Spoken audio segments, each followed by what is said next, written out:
Hello, listening people. Hello there. You're listening to Spin Polish Presents Unappreciated Masterpieces. Yep. I'm your host, Ryan Sliwinski. He is. Clap, everyone. And who are you?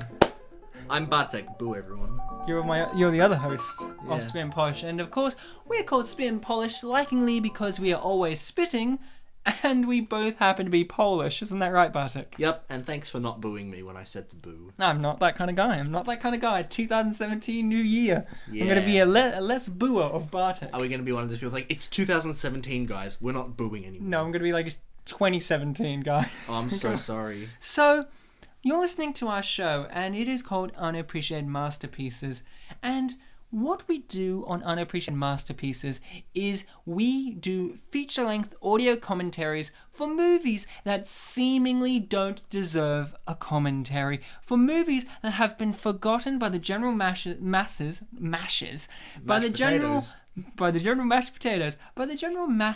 and have not been appreciated for the quality that they are, which is a masterpiece, of course, especially to us, because each movie is a piece of art. Even ones that you would consider a product of a studio still has people who spent time on it, people who worked on the set design, the costumes, the writing, the acting, the directing, the lighting, cinematography, editing. Many people dedicate their lives to these movies, and for them just to be swept under the rug and forgotten is devastating to us. So we find movies that we consider to be an unappreciated masterpiece, and we talk about them. We find out, why are they unappreciated? We find out why they are a masterpiece. We try and look and maybe shine a light on movies that need to be discussed. Yeah, we're different from you mashed potatoes. Yeah. So, Bartek. Yeah, that's me. What is the unappreciated masterpiece we're going to be covering on this episode? The movie that we're doing today is an unappreciated masterpiece. And the unappreciated masterpiece slash film slash movie slash thing you'd watch in a Nickelodeon slash theater slash movie room slash TV is Three Musketeers. Okay. Sorry, Che. No, Oh, well, it's that Che. changes everything. Yeah, now you know what it is. No, I got it right. I got it right the first time. Are you sure? Yeah. I'm going to correlate this with my Polish community. Three Musketeers. Unfortunately, it makes no difference because although being Polish along with Bartek, Yeah, I do you get not it, know right? how to speak Polish. I know, it's still shocking after a year or so of Episode doing this. 54, maybe 55, and you still saying the same thing, and I'm still surprised by it. I'm surprised that you're surprised, to be honest. Hold on, just for a second, guys. What I just said, that's acting 101. I wasn't acting, I still don't know Polish. That's actually true. He was genuinity, I was actinity. So what are we watching? The movie we are watching today, dear mashed potatoes, is from 2011. Oh, sorry, you say the year later on when you suddenly know the movie.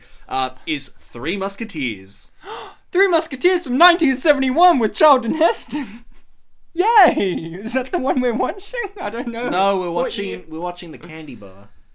The candy bar? I think there's a Three Musketeers candy bar in America. Oh, no, we're watching the Three Musketeers 2011 by Paul W.S. Anderson and with Mila Jovovich. The full movie or the trailer? Jovovich. We're watching all of it. Oh, yeah, cool. So, we do not always do these alone. We are often joined by a guest, a magical guest, and for a movie of the Three Musketeers, we need our third musketeer on this episode. Bartek is, of course... I'm not the third musketeer. No, Bartek is, of course, Athos. Oh, right. Is that the religious one? No, that's the leader. Okay. Isn't he? We'll find out. Athos, Aramis, and Aramis Porthos. is the religious one in this movie. Okay, so I'm the one that I used to... Okay, I'll get into that later. I'm Aramis because I really believe in the cause. And you don't finish prayers. Sorry, we'll get into that later. And what was the other one? Porthos? And our Porthos. Who's our Porthos for this episode? Good question. We are luckily joined by an amazing friend of ours and guest, Lachlan Redfern. Hello, hello. Hello. And I'd just like to point out that in this show dedicated to Polish people, I'm the only one of us who's actually lived in Poland. Wait, you don't know, but Bartek... That's presumptuous, my friend. Oh, sorry, Bartek, have you lived there? I think when I was an infant for like a little bit. Well, how long did Sorry, you live there, Bartek. Lachlan? Just I barely 18 months. remember it. What was it? 18 months. 18, that's better than yours. I think that is better, yeah. So I think Lachlan's the real Polish guest here. Yeah, I'm out. How old were you when you lived in Poland? Around 11. Yeah, yeah. So did you pick up any of the language? Pretty much none of it. I know how to say no, yeah. And I'm a little rusty, but I think I know how to sort of order non-carbonated drinks. Yeah, gasovani, or is that it? Ryan, I understood 100% of what he said. Every word. We're Because- finally joined by a Polish person. No, Because it's sort of like... Because it's like the Polish, they love to carbonate all of their water. Fucking, I really don't get it. It's Yeah. because they Fucking really hate have not... carbonated water. It's because they haven't watched the 2011 classic, The Three Musketeers. Okay, I'm going to do a 3, 2, 1 They would countdown. carbonate their rivers if they could. Oh, bloody hell they would. I'm going to do a 3, 2, 1 countdown, and then we're going to go, fuck Gazovane. 3, 2, 1, fuck Gazovane. What is that? Yay. Well, it means fuck carbonation. Oh, fuck combination! Woo! Alright, guys. I like soft drinks, though. I I like soft carbonated drinks water. too. But enough about soft drinks. More about the hard drink that you should be drinking while watching Three Musketeers. Get your legal copy of the Three Musketeers ready, because I imagine everyone has a copy of the Three Musketeers from 2011. I imagine we all do. We all do. That's the answer. So get ready, because we're going to start this magnificent film in 3, 2, 1, Fuck play. Gazovane. I mean, play. Play. So, an amazing fact about the copy of the film that I have got for us is this was a dual audio one, because this movie is so popular in India, apparently, that this is also a Yeah. Hindi version. I heard it was quite popular in Japan. Yeah, I did too. It would be, because it has slow motion. I think I heard that it was popular in Japan, and I think it was either India or Germany. India or Germany? Is there really no emotion in Japan, or... I don't know. Well, I mean, the samurai, they really liked fighting They for like, their country to unify. Should I have giggled at that? I don't know. You should have. I'm giving you a history lesson. I mean, you can giggle at that. You can giggle at everything. Should that we talk about World War II Thank you, Poland? Ryan. World War II Japan's even more interesting if we really wanted to go there. So, Yeah. guys, we open up with a film that gives us a narration at the start, which is never, ever brought again into the film. It also gives us toy figurines. Are they toys or are they men? They look like toys, Ryan. But what do they represent? So, I don't know, but doesn't it look I weird think that they they need to clean out the director's attic.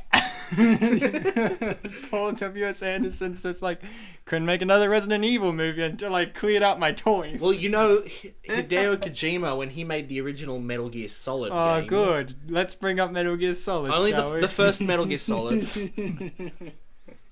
Yeah, go on. He designed levels by making them all with Lego blocks. And Oh, apparently his family, his wife and child were like, yeah, Dad's just spending all his time playing with Lego. Oh, good. That's how... why the sequel is about divorce.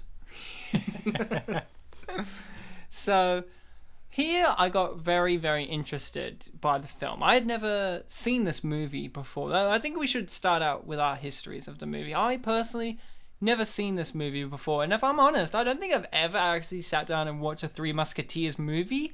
I've never read the book. I think I just know of the Three Musketeers from just general pop culture. Bartek, had you seen this movie before? I saw it in the cinemas. Oh, yeah? Yep. I remember I saw it with, I think, about 4 or 5 others. There was my stepbrother, this one gal pal, and I can't remember which 2 guy pals were the rest. It might have been Malloy and Jono who've been on the show, but that's just me guessing. And I remember when I walked out of it, it was, you know, kind of a sad outlook. I walked out of it, and it was like the first time I really thought, back in 2011, that, like, you know, some movies just, you come out of them and they're not good and they're not bad. There's just, it gave me nothing, really. But now that I'm more evolved, mature, non-mashed potato, I think I truly understand the beauty behind this movie. thanks to having watching it again, as I am now 23 going on 24. Oh, Yes. 13 going on 30. Yes. That's a film. Lachlan, what about you? What's your history with this movie? Well, I watched 40 minutes of it last night. It was that good, was it? Yep, that good. I tried to watch the whole thing, but it took a while to load, and I had to go to bed, and it's like I had to wake up in the morning for something, and it's just, you know how it goes. I know how it goes. I mean, I Or think you that's... don't know how it goes. You haven't seen it yet. Oh, Look at this. I am the night. I am Batman. Dark Knight Rises was the year after, wasn't it? No. Yep, totally yeah, ripped 2000. off this movie. My favourite bit... And holy shit, One he of my- really is Batman. One of my favourite bits was this, where he clearly snaps, like, the boat in half, and then, like, it's clearly normal again. I think what Lachlan just said about his experience with this movie, and what we don't know, Bartek, is... now, Lachlan whispered this to me. He didn't want to embarrass himself on the show. He didn't say that he watched, like... He said he watched 40 minutes of it, like... But he didn't watch, like, the first 40 minutes. He watched random 10-minute chunks throughout the movie, so What? he has a general understanding of the film. I'm kidding. Okay, Or am okay. I? No. Lachlan, of course, being the great auteur that he is, has an understanding of the Three Musketeers still. Thank don't you. You, Thank you, yes. you know, he's the guy who prays a lot. Fun fact, he's played by Luke Evans. Mm-hmm. And one of the trivia facts about Yeah. this, did you read this trivia fact? Yeah, was that the trivia fact about him being like the second Gay actor to play this Aramis? role, and Yeah. I'm like, oh, okay. It's very interesting that that's a worthy of a trivia fact. And then I was like, well, I guess it taught me something, which was I didn't know Luke Evans was gay. It also taught me that Luke Evans is an actor. I didn't really know who Luke Evans was. Yeah. And then I realized he's an actor who's been trying to really crack on to everything. Like, he's played Dracula. He's in the Fast and Well, Furious. Dracula's a bat-themed character, and we just established, that And- other bat-themed character. And he's, dealing with religion on some level or form. And then he's in the Fast and Furious film series. I don't know if he's in one or more. And, it's, that's... He was the main star of Dracula Untold. Was he Dracula? Yep. Oh, good. I thought he was the Untold.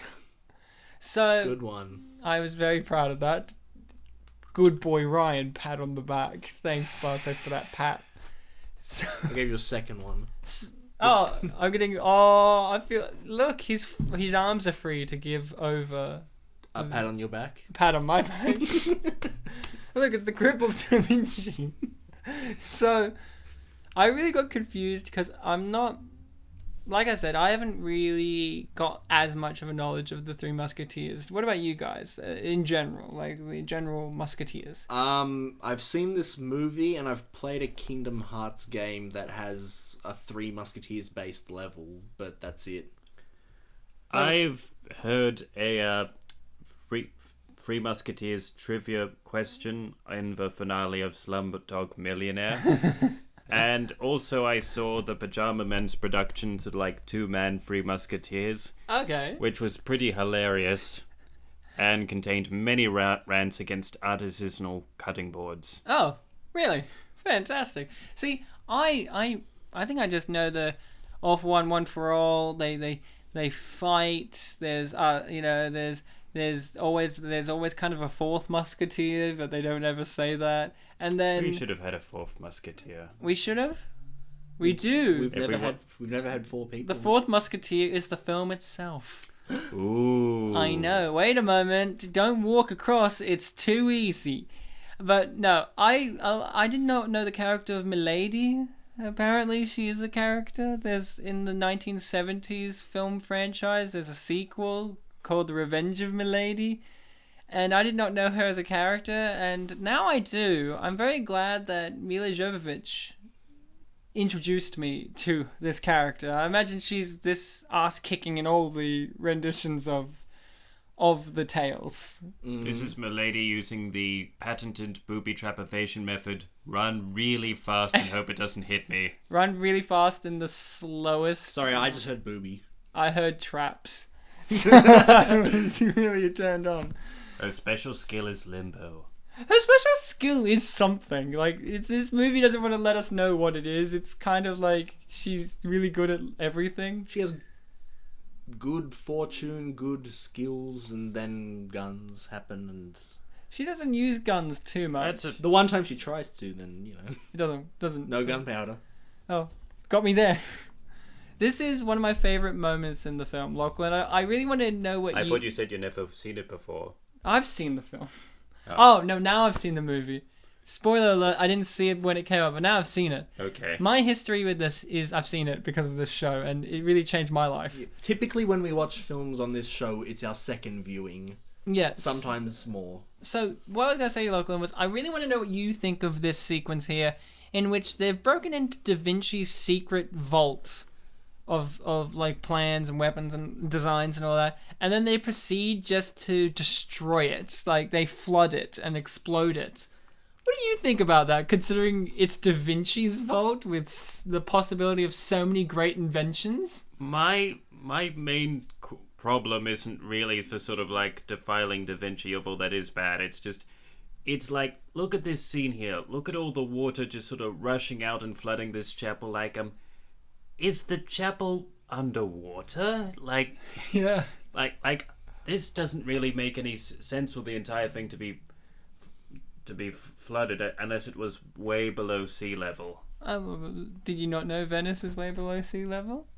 I did. Did you not know that, Bartek? Well, yes, but are there chapels built entirely below sea level? It's just... You know, it's the underwater chapel. It's the Atlanteans have got to pray somewhere. Personally, I just think that, you know, thanks to the kinds of crypts and tombs we see in the Assassin's Creed 2 game, I thought Leonardo da Vinci's tomb could have had a lot more puzzles. I do agree. Now, you know, this sequence here, in which it's revealed that she's a traitor, it really did strike me. I'm like, oh, I didn't expect this, because I obviously don't know her character that well, so I didn't expect it to happen. And I think someone who has to be praised for their acting chops in this is this guy here, Athos. In all the reviews that I've found, and all the critiques I've found, Wait, positive... The religious one or the... No, the main guy. The cynical one? The cynical one. Yeah. Aramis is the religious one, who's Athos, Luke Evans. you're right, yeah. Athos, he's the guy who plays him. Nowhere I've found any of the reviews or ratings, positive or negative, really bring up how much strength and dignity he brings to this performance. He's the one out of the Three Musketeers that has the most depth. Sure. Relatability, and a fully fleshed out character. In terms of his pure acting chops alone, not so much the writing. I think this guy brings a lot to his performance, and I just want to praise him now while he's on the screen, giving one of the best scenes in the movie for his acting, which is him being betrayed. I think it's really great, and of course, everyone's favorite, Orlando Bloom, is involved. So, Ryan, you we all had about Orlando. You and I had a bit of a confusion regarding what Orlando Bloom's role was going to be before we watched the movie recently. Lachlan, you'll love this. This is great. Alright, how should we start this? I'll go. Okay. The only thing I knew about this movie was two things. Yeah. I knew that Orlando Bloom was a villain. Right. And the second thing was that he flew an airship. That's all I knew, right? That's all I could remember. And I told this to Bartek. He was like, hey Ryan, we should do the Three Musketeers on the show. And I'm like, yeah, that's the one where Orlando Bloom's the villain, yeah? And he has an airship. And what did you say to me? I basically said, wait, no, that's not right. Because when I saw the movie for the first time in 2011, I walked out of it, and when I was talking about it with my friends, I thought that Orlando Bloom played Aramis, the religious one. Because they look very similar, you might notice. Yeah, I keep getting them mixed up when I saw this too. And when I walked out of the cinema, I was like, oh yeah, and Orlando Bloom, he was the one of the Musketeers, the religious one. And my friend told me, no, he wasn't the religious guy. He was the king. It's like, the king, you mean like the wimpy, childish guy? And he's like, yeah. And I'm like, oh, okay. Bloom really is aging out. And because like I mentioned, I established this already a few minutes ago. I walked out of the movie kind of not thinking much about it. I just kind of took my friend's word for it and Didn't investigate. I just accepted it. And now 6 years later, we're doing this movie, and I realized that no, my friend was wrong. They were full of shit, and I really should get my revenge against them. Bloody revenge. I love the fact that your friend really paid attention to the movie too. It's just like, you thought he was a musketeer, they thought he was the king, and no one interjected and said he's the duke. He's one of the villains, yeah. And okay, so Lachlan, with that being said, he made me think, and I don't remember you going into that much detail. I just remember you saying like, oh, he's not the bad guy. He's just a foolish guy who wants plans. That's all you said to me. You're like, he's a foolish guy. And I'm like, oh, okay. So Lachlan, I'm sitting here watching the movie, and I'm seeing Orlando Bloom being evil as anything. He's like, twirling his mustache. That opening scene, he's basically like, I'm evil. And I'm thinking to myself, well, Bartek said he's a good guy, so there must be some kind of twist during this movie to show that he's a good guy. Like, oh, he's one of those villains that isn't actually a villain. So they're going to be like, oh, they go to the Tower of London and they go there and they actually find out that no, he's actually trying to help the French and the English and all this. And I'm like, oh, okay. And then that never happened. So and the movie ends with him being like, I'm going to wage war. I'm going to be the villain in a potential sequel. Well, if you view the Three Musketeers in this movie as assholes like I do, then he is undoubtedly the hero. Oh, I guess. Like, they kill a lot of innocent people across this movie. And I think, that could be one of the things that makes this not as loved as it could be. I think, the slaughter of innocence. Well, we all have to lose our innocence one day. Whether it's slaughtered by a Three Musketeers remake or not. Or you look at a naughty website. I don't want to hear how you lost your innocence, Ryan. I lost my innocence when I saw this movie last night. It just exploded all over the shop. So, this movie, what I was going to say was, this movie has a lot of characters. I think that's fair to say. There's a lot. There's our Three Musketeers. There's 3 bad guys. Essentially, yeah. And there's... 4 bad guys technically because... Milady, I guess. Oh, no, 5. Because Mads Mikkelsen here, who plays, what's his character's name? Richaud, was it? Yeah. He has his right-hand man, the blonde guy that... Oh, yeah. And he plays a central role because he captures the girl. He does a lot of stuff that's nefarious. He's the most minor of the 5, I'd say. Yeah, the most nefarious thing is that he's Mads Mikkelsen. Yeah. It's a twist that he's actually a good guy in this as well. Like, imagine that. He's the same character as from The Hunt. Yeah, he's just an innocent teacher. Just an innocent kindergarten teacher. So, what I was going to say was this movie has a plethora of characters. Men and women, good and bad, rich and poor. Did we, throughout... That was a great reaction by Mads Mikkelsen, I must say, just then. Did we have a favourite character? Anyone who leapt out at us? Big or small? For me, I think the first time I watched it, I really liked Athos. Simply because he kind of looked like my stepdad, and my stepdad is the kind of, even though he more so speaks Polish, he still speaks a fair bit of English. He's always kind of like a dad jokey kind of guy, and I just found him kind of funny for that reason alone. Yeah, fair enough. But having watched it last night, it's a hard call. I kind of liked Christoph Waltz as the Duke? The Cardinal. Cardinal, my mistake, yes. Christoph Waltz is good. I don't know, but Lachlan, who really struck you as a character that you liked, a favourite? Well, not really anyone. It's just like Are you sure this is one of the greatest films ever made? It's like I felt a bit sorry for the king because you know he's a brat, but yet he struggles with such inadequacy. Oh God, that's very telling of me. Anyway, it's just sort of like but it's just like the main musketeers. They did strike me. It's sort of like it struck me as just like the worst people I've ever seen in a movie. In a No, movie? never mind. Have you Sorry, not I'm seen Batman vs stuttering. Superman? Yeah. Ryan, don't tease him. He's getting emotional about the film. Sorry, It's Ryan. very it's just serious. when- Lachlan, that's a good thing. You know, no need to apologize. This film overwhelms us all in our hearts. I Like actually do like this sequence. Yeah, this is pretty nice. where he's entering Yeah. Paris and he interacts with each one of the Musketeers. I think that's very ingenious as well. Like the fact that he only encounters them. They all best gag in the film is in this sequence. Do you want to guess the best gag, the best joke? Ryan, I think you're just gonna have to lay it on me.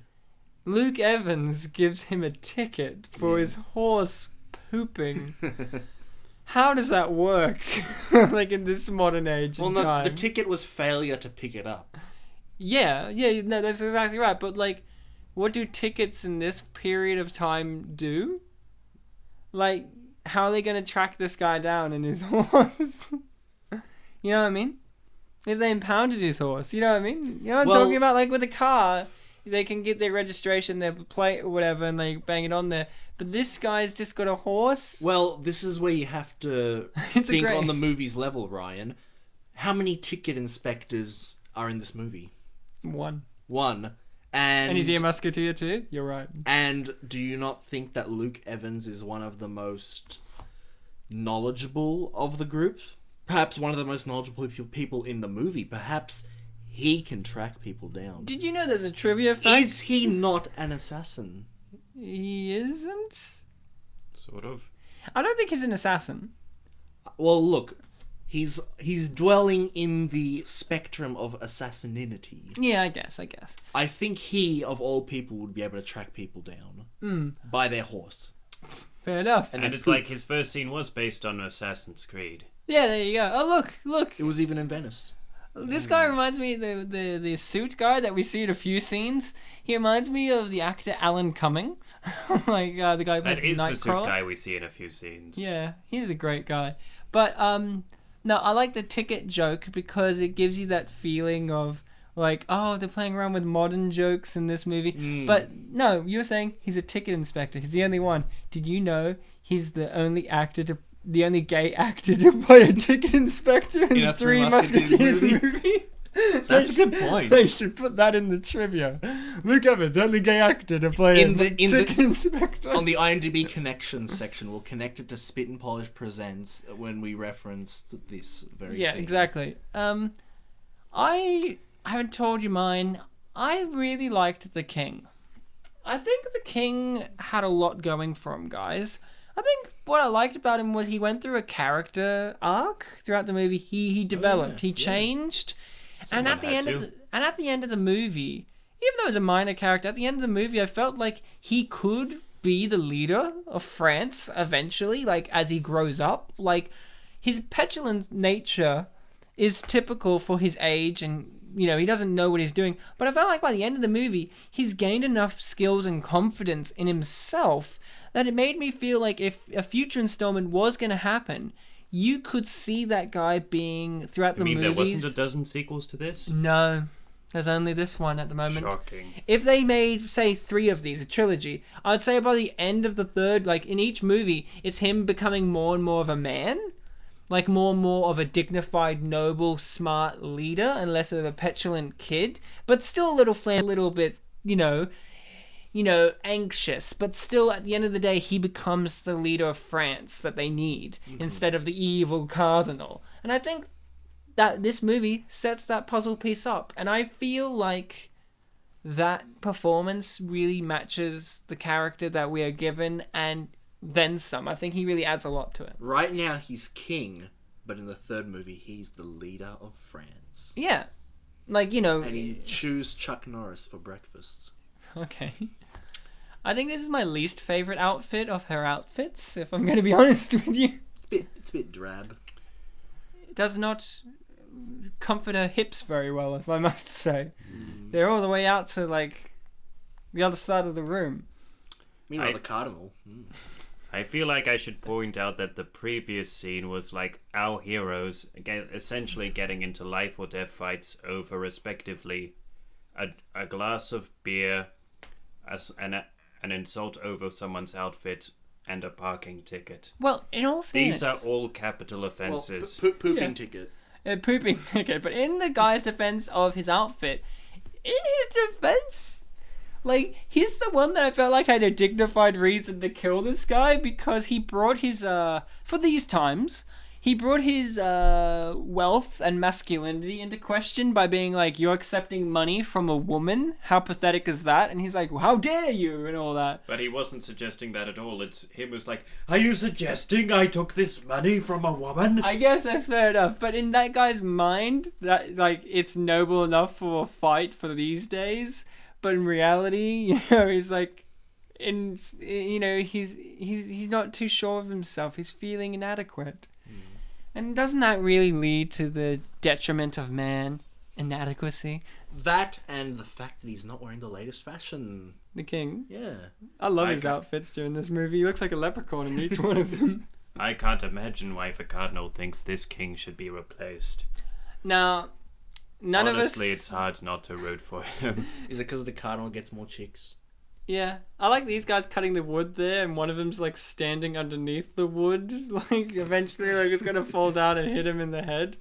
Just some basic wood cutting. And one's standing on the wood, so eventually he's going to fall down and twist his ankle. I'll watch their movie. The two woodcutters. And they're going to talk like, I didn't think that would happen. Or they talk like the twins from Nothing But Trouble. No, you're wrong. In the background, they're doing their own Three Stooges prequel.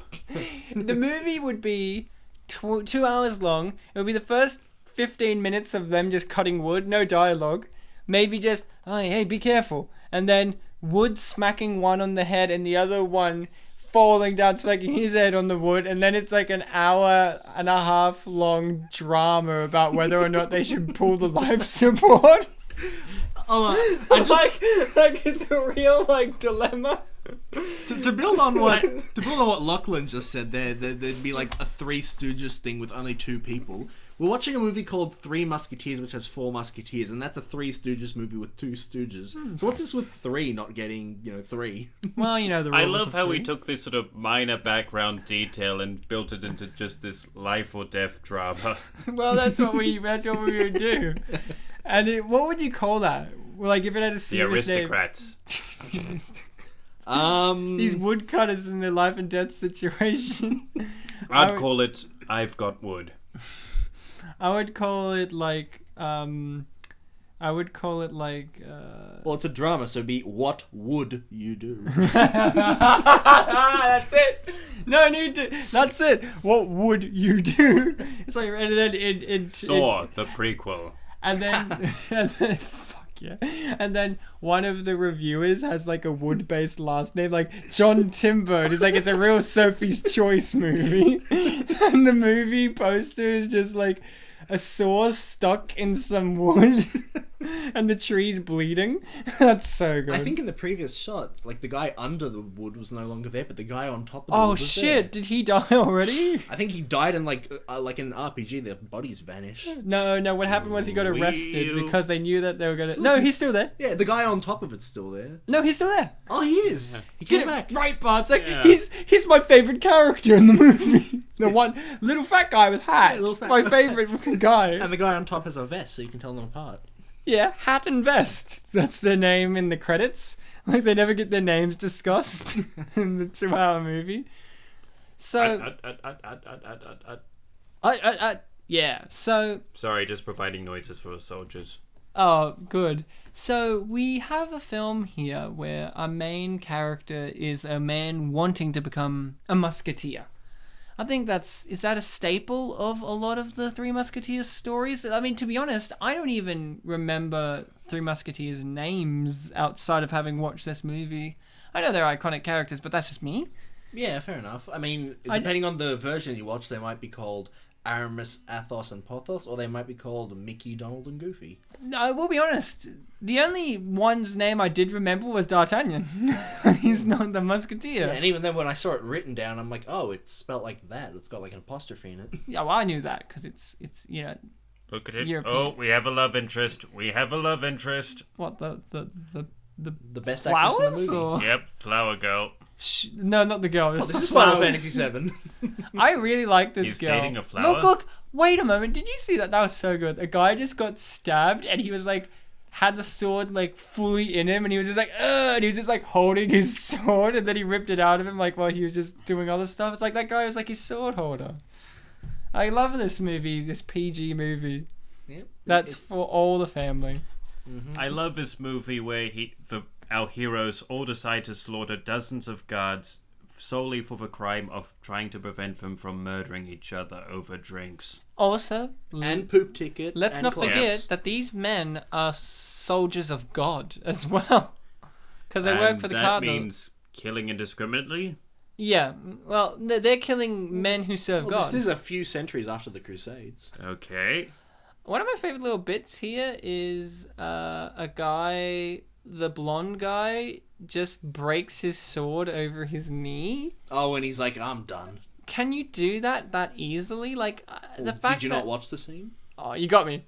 Lachlan, he got me there. Like, I don't know how to defeat that. I mean, Ryan, what would you do? I don't know. And, yeah, and he... But I've saw it before. I was trying to work in Saw, but you did it. Thank you. She's just sitting there watching it. What is she? Who is she? Is she the flower? She's like Constance. one of the like Queen's maidens, Queen's posse. Oh, is she the? I like how I'm playing dumb. Like, oh, is she the love interest, or is this going to be a twist on modern day storytelling? But here's the thing: we joke and laugh about that. Like Lachlan's like said before, like rightfully so. Oh, here's the love interest, and I think what we should take away from this is this movie is taking an old-fashioned story, right? It's taking an acclaimed story and revamping it. But it's revamping certain elements and heightening the old elements. So the typical elements of, oh, now that there's a woman of a young, similar age to these guys in the movie, she's a love interest, but they heighten it by making her own woman, you know? Like, she doesn't fall for him instantly. Like, she gives him shit and all that. Oh, she gives him a lot of shit. And, you know, having it be like, spoiler, at the end of the day, the villain isn't stopped. Like, he's foiled for now, but, like, he's still in a position of power. He doesn't learn anything. Like, he doesn't get forward in any real way. Like, they're taking all these old tropes. Like, she's a damsel in distress for sure. But they take these tropes and they heighten them and they add new stuff. Like, they add flying airships and steampunk technology in a movie that doesn't require them. But yeah, I think this movie is a real commendable piece of art. Don't you think, Lachlan? A 10 out of 10? Gonna have to pass on this one. I have only seen the first 40 minutes after Well, all. the first 40 minutes, would you give it a 40 out of 40? One for each minute? Every minute counts. Every Not second really. counts. Lachlan's like, nah. I'd give it like a million and a gajillion. It's like you've got bits that try to rip off Mission Impossible and bits that try to be a straightforward historical adaptation. Both of them had a chance of succeeding on their own, but by mashing them together, they just sort of ruin either one. So you don't feel like this is a masterpiece? Not so far. Not so far, but maybe the next 40 minutes of it will change your mind. You didn't see Orlando Oh, Bloom boy. enough. He really will change your mind. So Ryan, did the Flower Girls like criticisms stick home to you, given how you're from a small town? Oh, well, I used to be a flower girl. And it was really difficult for me in this So did modern you day used to crazy tell world. the city boys off? I always used to tell the city boys off. I mean, Actually, you still do. I still do. On this podcast, I tell the city boys off for being ignorant. Even to this day, Ryan still hangs around scenes of horrific violence while handing out flowers. I do, just to see if there's any hunky boys that I can hit on, you You know? know, we keep bringing up elements that are in Final Fantasy VII, which is considered a fantastic game, and I mean, the fantastic is just, you know, meshing together. Flower girls, airships, it's all here. Orlando Bloom. Violence.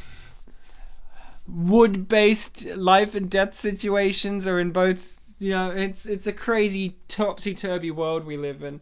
All it needs is motorcycles. So, we've all seen this, we've seen this movie. Look, nuns. I just wanted to point them out. Nuns. While they're still there, they're really attention-seeking, aren't they? No, I was laughing at the horse because it kept gritting its teeth. Because it's all nuns. It recognized brides of Christ. So it's every time it sees nuns, it like grits its teeth, like nuns. Yeah, because it's a Catholic horse. Oh, okay. It likes religion. It likes Catholicism. It doesn't worship Catholicism, it just really likes it. Yeah, well, it's a horse. They can't worship it. Yeah. Like, they don't have a soul, They according don't to have things. free will. Oh, no, exactly. But this one has enough will to like religion, you know? I like will. I like horses. He Where'd you pins a get coin to the ceiling. How does he do that? He does it with drunkenness. You know when you drink... Lachlan, I think what you need to do is drink a lot of alcohol and eventually you'll be able to do it. Like, I think that's what this movie's trying to teach us at the end of the day, which is if you can be a guy who's really, really drunk, you can still be the best sword fighter in the land. Or maybe you can be a really, really religious guy who just leaves the cloth and there's no repercussions for you. Or you could be like a really, really amazingly dressed guy who gets captured a lot. Like, But on purpose. on purpose. Like, you like being captured. These are the lessons in life that we learned. Or, now Lachlan, I know, and Bartek, I know you're going to all say it. Yep. We all knew who our favourite character was in the movie, and we didn't want to say his name until he popped on screen, but I don't think we can hide the illusion anymore. The guy who all taught us a lesson, James Corden. James Corden really taught us the true lesson, which is, you know what made this movie a masterpiece? A lesser adaptation would not have pushed modern day edgy James Corden style humor into I don't know why I'm laughing, because he's so funny. He's one of the greatest comedic People talents. who hate James Corbin are going to love this scene. And they love this because this movie said, hey, how could we make Shit a on modern day James Corbin. adaptation of the Three Musketeers? I know.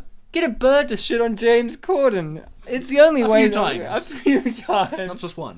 I think this movie was an excuse to abuse James Corbin, honestly. I think he deserves everything he gets in life. Look, you know? Like, a he's few really... years before this film, he was Multiple ways to interpret that, Ryan. A few years before this film, he was in Gulliver's Travels, and he was the only character in that movie who had the sense to yell up at the giant man so we could hear him. That and an actual English accent. Yeah. I mean, you know that. That is true. And like in this movie, everyone has their accents as well. Like, some of them American, some of them are French, some of them are just not French. It's always interesting when you get, like, films set in France, but they go with English accents, and then you get, like, Les Mis, where the one character who uses a French accent is an English actor, Sacha Baron Cohen. Yeah. What about in this movie, Christoph Waltz? He's still got his German accent, and then Mila Jovovich. Where's she from? What's France, is she? Germany, Mars, all the same. Yeah, they're all full of people who don't appreciate the Three Musketeers from 2011. She was like the right-hand woman in Zoolander, right? Yeah, and she was like Russian or something. In Yeah, I only remember that because when we had Sam on... Here it is, wait. Here's Master... Ah, there we go. Yeah, there you go, and I see it on a big screen now. No. I think the sequel to this movie was going to be James Corbin Killing Spree. I really thought he was going to be the villain in the second one. If they did make a second one, he would be like... What's his character's name? Planchet or something. Yeah, something like that. Planchet's Revenge! And he just cooks him a really bad meal. Yeah, well, apart from the cliffhanger, he is the last thing you see in this movie. Yeah. Hey guys, I don't know how you feel, but do you like cameras that never stay still? Because this scene's really for you if you do. You know what? I would say no, but that's because I'd be thinking of shaky cameras. At least this one, like, keeps it level. Yeah. To paraphrase Mystery Science Theater, hot chessing action. I love this sequence because it does make you feel like you're in their game of chess. Like, it's forever moving, it's like really mechanical how it's moving. Like this, even though it's smooth, you know it's mechanical. It doesn't feel natural. Yeah, it feels kind of dolly, yeah. Yeah. It makes you feel like you're in the room with them, very slowly doing wheelies in a go-kart. Yeah. I agree. Oh, and there's the king. So, Bartek and I did an amazing little quiz. It was not the most amazing, but we did a Which Musketeer Are You quiz. Yeah, it was a which musketeer or which character? I think it was a musketeer, perhaps. Maybe character. And Bartek, what character did you get?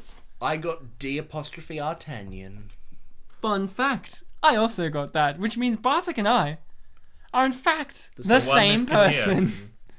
You're the one musketeer. We're all one musketeer, so that means we need another guest, Bartek, because, whoops. 2 other guests. I mean, we need 2 other guests because we're not musketeers. Good maths. Unless I'm you were good to at take mashing the the test potatoes. multiple times so that you eventually got all 3 results. The All best 4. the best way to do it is just get 15 people in the room and record like 3 people at a time and edit it together to eventually the right amount of musketeers. Because someone's got to be a real musketeer out of that number. But no one gets, like, I don't know, Athos, and it's going to be awkward. No, no one wants Athos. Everyone wants to be fun. And the king here, he's impressed. I like this. He has a childlike innocence, and this is where the character really turned for me, because he's not as prissy as he was in those other scenes that we just saw. And this is him playing king. Now here he's got... I mean, he's always around subordinates, but here it's like subordinates who really don't have much of a say to what he should be doing. And the queen, she's a great actress. I've seen her in a few things. Man, she has a really nice cross. I've got to say, like, sitting right there, it's prominent. It's made that seem really dirty somehow. I don't think so. I'm just really into crucifixions. Okay. Yeah. Oh, it's a crucifix or a cross, Ryan. Get it right. It's both. I can't actually tell because it's got jewels on it, but I think it's just a cross. Maybe if the jewel represents Jesus, does that make it like a metaphorical crucifix? Aren't we all metaphorical crucifix? We all... That's deep, Ryan. I'm deep, like the nails in Christ. Well, we're the same person, so that makes me the same. Also, she's got really nice tits. I think we got to mention that too. Well, I mean, as soon as you said tits, her tits just like pulsed. She heard me in the past. It's like as soon as you said tits, it's like just like whoop, I'm like whoa, they reacted. It's like there's a baby in there. In both, sorry. What a horrific image. Bartek, I think we need to sit you down and discuss where babies come from. Hey, Bartek. The tits, right? Because that's where they drink from. So you're thinking a Look, baby gets born out of the nipples? Well, Ryan, you know how they drink the... Like they get blasted you know off. how... Well, Ryan, but no, look, you know how they drink the breast milk? Yeah. When they're inside the body, how do they get the breast milk? They're in the breasts. Oh, you got me there. When we're done with this episode, though, I'll show you what I meant, though, because I don't think you saw it. I did. Dude, I watched the movie last night. Her boobs do that throughout the movie. Don't worry, I made sure. This is So the you part... saw the babies. This is the part where the king rewards the Four Musketeers for essentially murdering a bunch of policemen. His own guard, might I add. Yeah. I would. Your Majesty, might I suggest more? Shut up, Christoph Oscar-winning Waltz.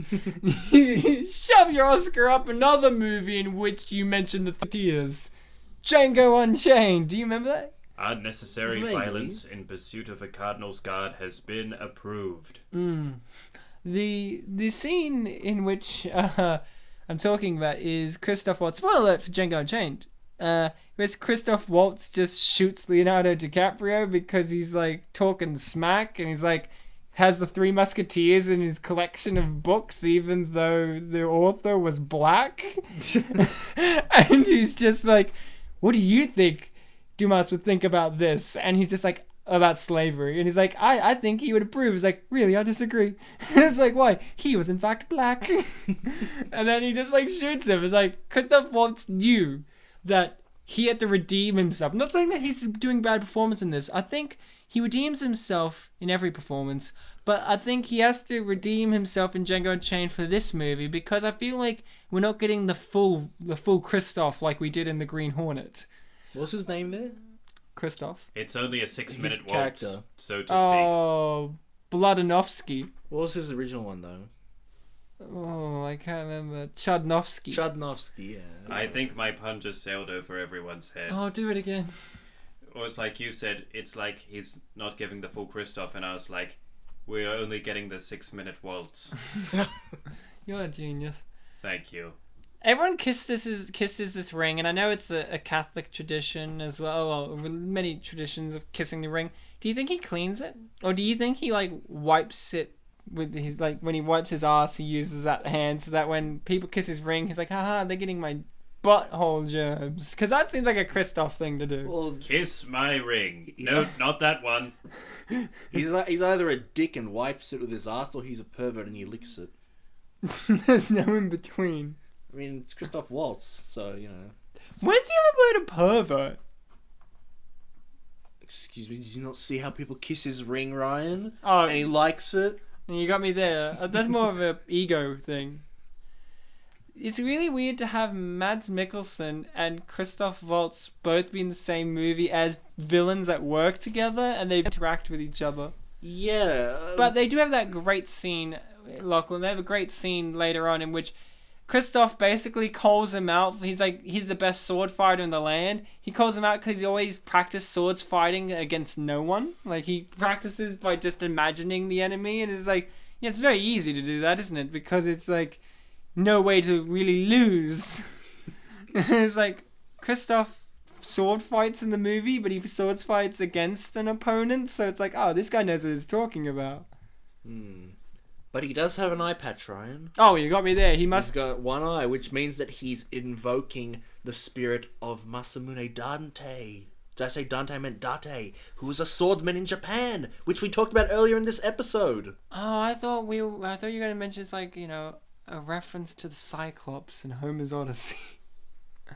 Why would I reference the Homer's Odyssey? That's Greek. That Yeah. rhymes with geek. Do you think I'm a geek? I do think you're a geek. You're Well, on this we're the show same with me person. in which... Yeah, and hence I know. Yeah, so Like a sideshow sense, a geek, or... Yeah, sure. Yeah, I think so. It's the only sense of the word I want. not the Sasquatch sense. Nah. So, this movie contains Orlando Bloom wearing clothes. Revolutionary, I agree. Need I say more? Need I say more? Yes. Do you like- Our review of his previous movies had to be done after dark. Do you like this movie more than Orlando Bloom without? Orlando Bloom is my favourite actor. Is he related to Heidi Klum? Yeah. Oh, wow. I really like Orlando Bloom, but he's no Orlando Bloom. I will be you honest. didn't let me finish. The Orlando Bloom movie, which also has Orlando Bloom, where Orlando Bloom's not wearing clothes. Oh, Pirates of the Caribbean. Yeah, my favourite. So do you like Orlando Bloom, not to be confused with Orlando Bloom, more with clothes or without? More With or without? without. Yeah, okay, there we go. Now you answered the question. Look, her boobs are just reacting to me. They're just like, hi. Well, no, Ryan, we've already established what's reacting. The babe. Yes, the babies. Can we get back to that for a sec? Sure. In your It was just a brain. metaphor, but sure. Metaphor. We'll pretend I said it literally.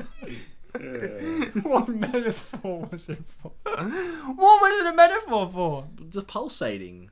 Oh, is that what it means? Oh, you're The more you describe this, the less I want you to explain. Look, you know how when pregnant women have babies in their tum-tum? Sorry that I'm referencing real biology right now, folks. You know how sometimes they say, oh, I felt the baby kick? Yeah, That's what I was alluding. But, so you're saying her breasts were kicking? Well, they pulsed up for like a second and then back down. It's like a Ah, yes. The baby was kicking her tits. He had to have used both feet, though, for both of them to sort of go up like that. kick. Well, no, there were two, one in each breast. It's twins. Oh, okay. What happens when she has triplets? Does she grow an extra breast? Yes, Lachlan. Well, we should watch a sequel. Here's the question. If there was a third breast on a woman, yeah, we're going with the Total Recall. Yeah, I was going to say. Where would you put it on their body? Would you put it just like in Total Recall? Like in all in the a middle? row? In the middle? So what are their choices? In the middle, above, below? Anywhere on the body. I want to hear your reaction of where you would put the third breast. I mean, if I wasn't trying to be funny, I'd probably just say, above or below. Below which breast? I mean, like, below the middle. Okay, So it's so kind of near like the a tum tum. triangle. Okay, what about you, Lachlan? This is the engagement of the movie has brought us to where would you put the third breast? You're going to say the toenail? Honestly, I haven't put much thought into it. Well, by the end of this episode, by the end of this episode, you're going to give us your thought. I think I've got the best one, which is I'll put it on the back for dancing. Lachlan really liked that one. I really thought she fainted here, but then she made it okay by smiling. I was really worried about her. And then this happened, and she like rips off her clothes and reveals that she does not in fact have a third breast. And On I her was, back, yeah. I was really concerned that where did it go? Did it fall off? Women have 3 boo-boos, yeah? See how she's slicing and dicing their swords, yet they're not breaking? Yeah, I could just put one over my knee and just break it like that. What's the go? Well, I think that's the special ability of Blonde Guy, but he just doesn't get to use it much. Her hand's shaking on It's that. quite lucky she was attacked at that exact time. Otherwise, her plot to carry a gun would have been useless. She's 48 years old. At this. 48 years good. Right. She's no queen's breast babies, but no one is. True, that is true. Like, okay, enough. Oh, God. I like this guy's face in the back. Did you see him? What? Like No, that? I was looking at the boobs, Ryan. Why would I look at the guy's face? We know you. Well, we're the same person, so technically I did look at the guy's face. There was a background guard with a face that was just priceless. Lachlan, you gonna say? Nothing. I was just going to make a joke that he was just approaching her to inquire about whether women had 3 breasts. Yeah, I reckon so. Your Majesty, do women actually have 3 breasts? That's Oh, why I'll they're- show you. That's why they're all giggling. and He's so stupid. there's one like, oh, I've only got one. Oh, she's strangling a weeping angel. Oh, what did it do? It's defending France. Is that symbolism? I think it is in fact symbolism. Yeah. Dun, dun, dun, dun, dun, dun. No, dun, here's the dun, thing that dun. Lachlan, you said before, you think it's a mixture of Mission Impossible and James Bond. I think I saw. No, just Mission Impossible in a straightforward adaptation, and it's just they both clash with each other. Well, the thing is, I saw people said this is too much like Pirates of the Caribbean, and they It kept does saying, have a vibe. and they kept saying, why is Orlando Bloom playing Captain Jack Sparrow in this movie but less drunk? And I'm like, wait, what? Now I really want to watch this movie like we are now and notice if he's Captain Jack. But he's barely in the movie. He's in it enough. He's in it enough, I'll admit that, but he's not that prominent. Like, another thing that I took back from this movie over the years of every time I would happen to think of it was I didn't really remember any other villain except Mads Mikkelsen. Yeah, well, it's because he has a big sword fight. Yeah, it's because he's kind of the front and center villain, whereas the Cardinal is the more behind the scenes one, and the other one's in another country. Yeah, he's more of a for the sequel villain. Yeah. And Lachlan, how far did you get through? You said 40 minutes, so did Yep, you see this emotional scene? No, we're reaching the new territory. Oh, well, Yeah. this is an emotional scene in which the king asks a complete stranger for advice on romance. And Man who just killed 10 people. yeah, and hey, if I'd ask for how to capture someone's heart, I'd ask the guy who cut one out. Would you ask someone who you just gave new clothes to? Because I think you're willing to give them new clothes. You're willing to ask them for advice. You got me there. I mean, we're the same guy, so you've always got me. Yes, Ryan. So, Lachlan, you're entering new territory. And I'm very glad about that. Because we're entering new territory too. In which You're entering the Ryan zone, Lachlan. what's behind the creepy door. So, Oh, you're bringing this out. Scary door.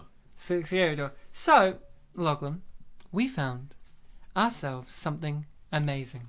Well, I found it, but Ryan explored it.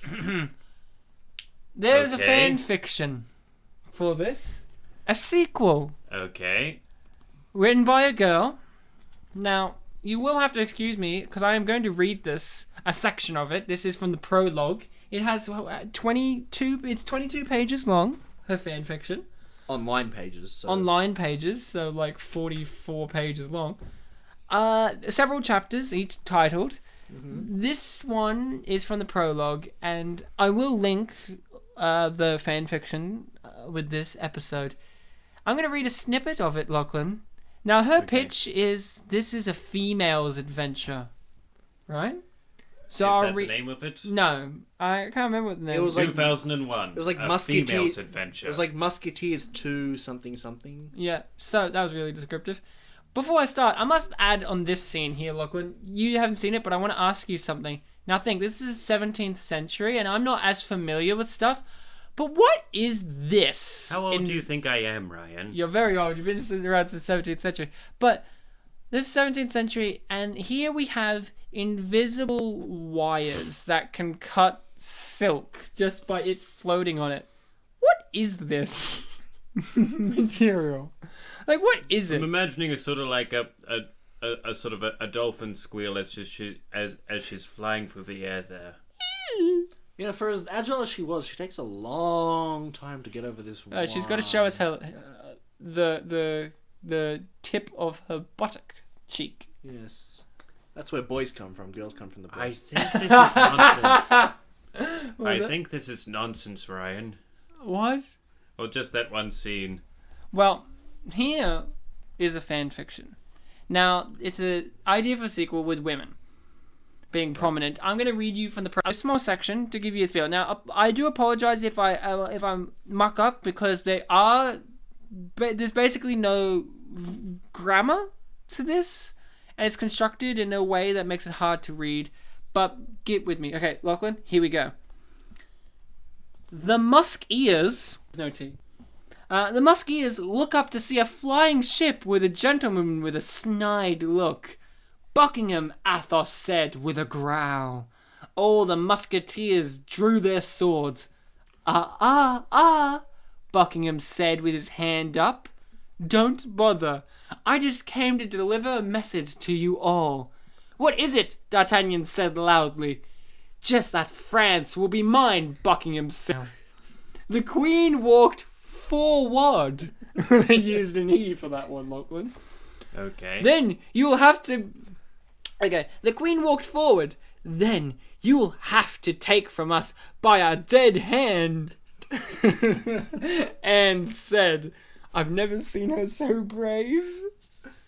Then he looked at my father and my mother. Yes. I think it's my father and me and... Oh, sorry. Then he looked at my father and me and mother. Adding a new addition to your so-called family. Buckingham laughed. He never defeat me, he said. Then, when I got the courage and walked... Sorry, it's that when. Oh, sorry. When I got the courage and walked. I'll have you know, sir, that my father is the best swordsman in all of France, and he can take you on any day, I said with anger. A girl who not afraid to stand up to me, he said with a smile. I'm impressed.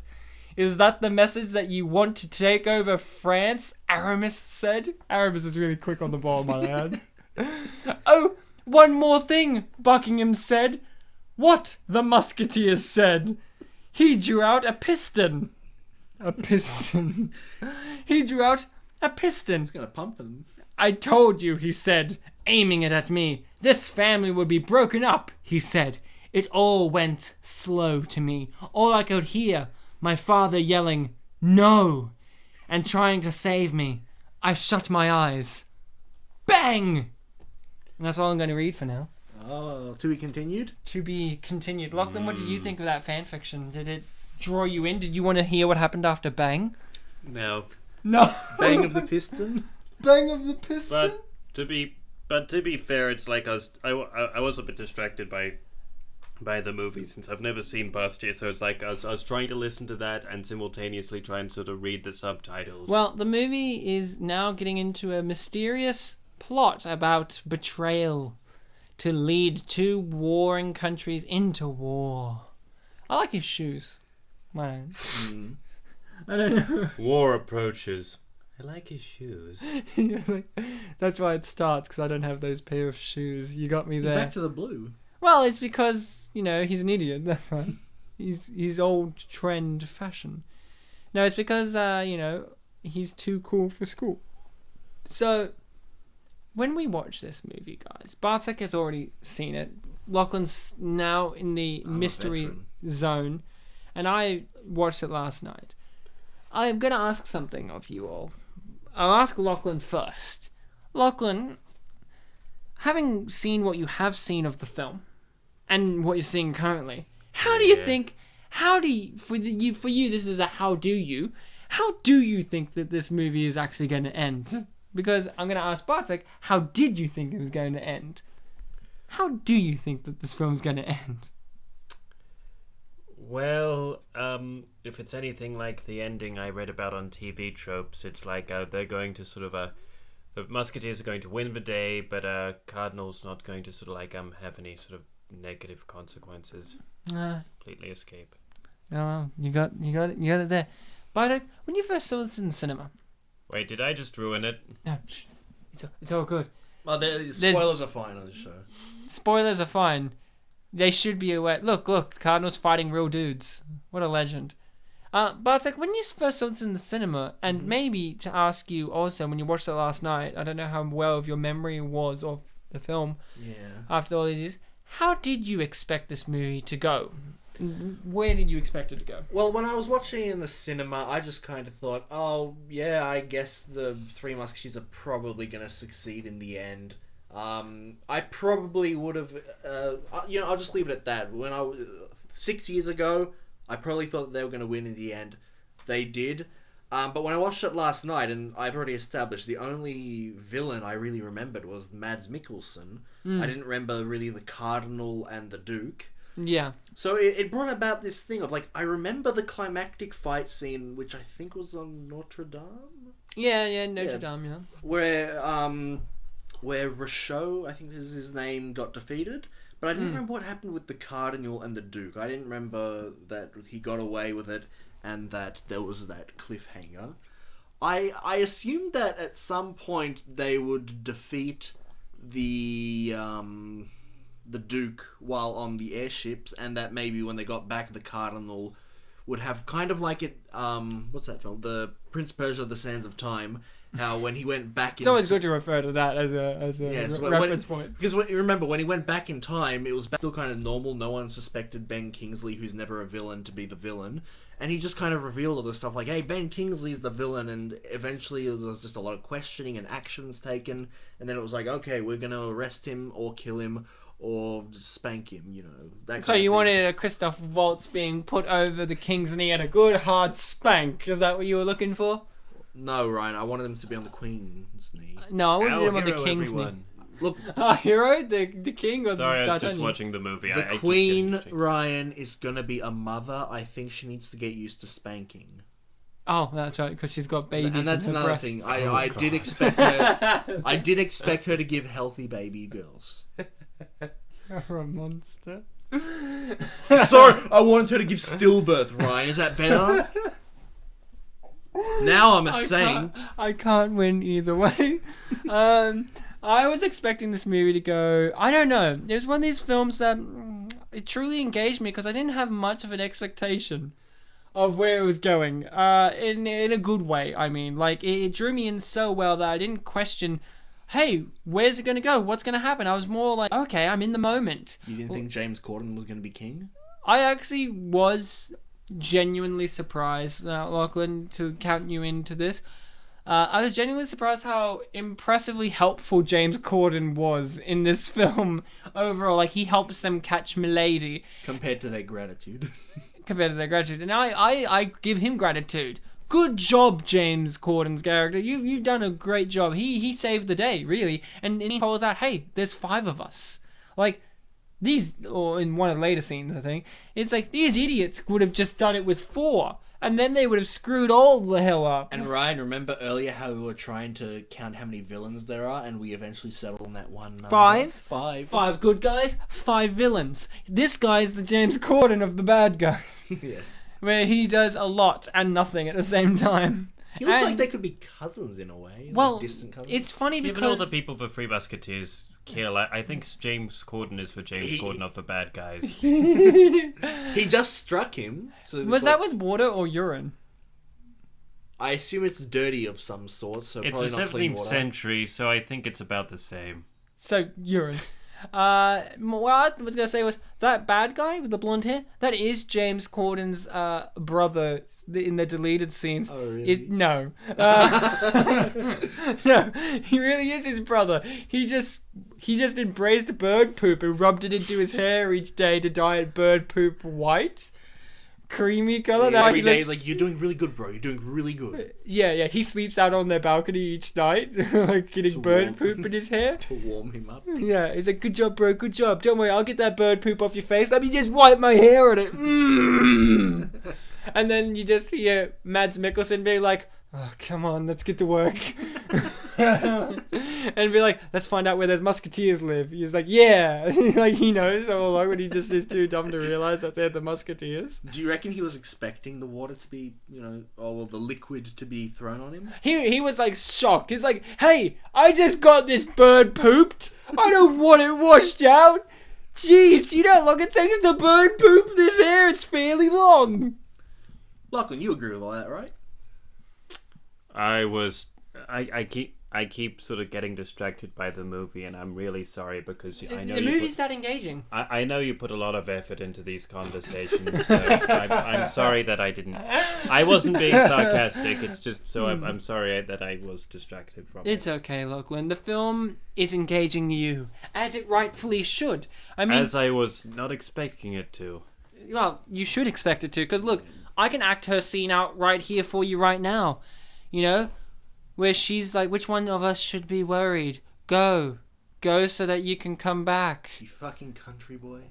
You country boy. You person I've known for 2 days." Remember that episode of Simpsons in the future where robots like kiss each other and their heads like spark and melt? I was expecting that to happen to her, because if you told me that the Duke, not the duck, the duck of MASH, he made a robot of a girl to entice them and trick them all. It wouldn't be the least believable thing that's happened in the movie. You know what, this movie, nowhere in the comparisons, I've read a lot of reviews for this. A lot of comparisons were made to Pirates of the Caribbean and James and all this and Mission Impossible. And shit.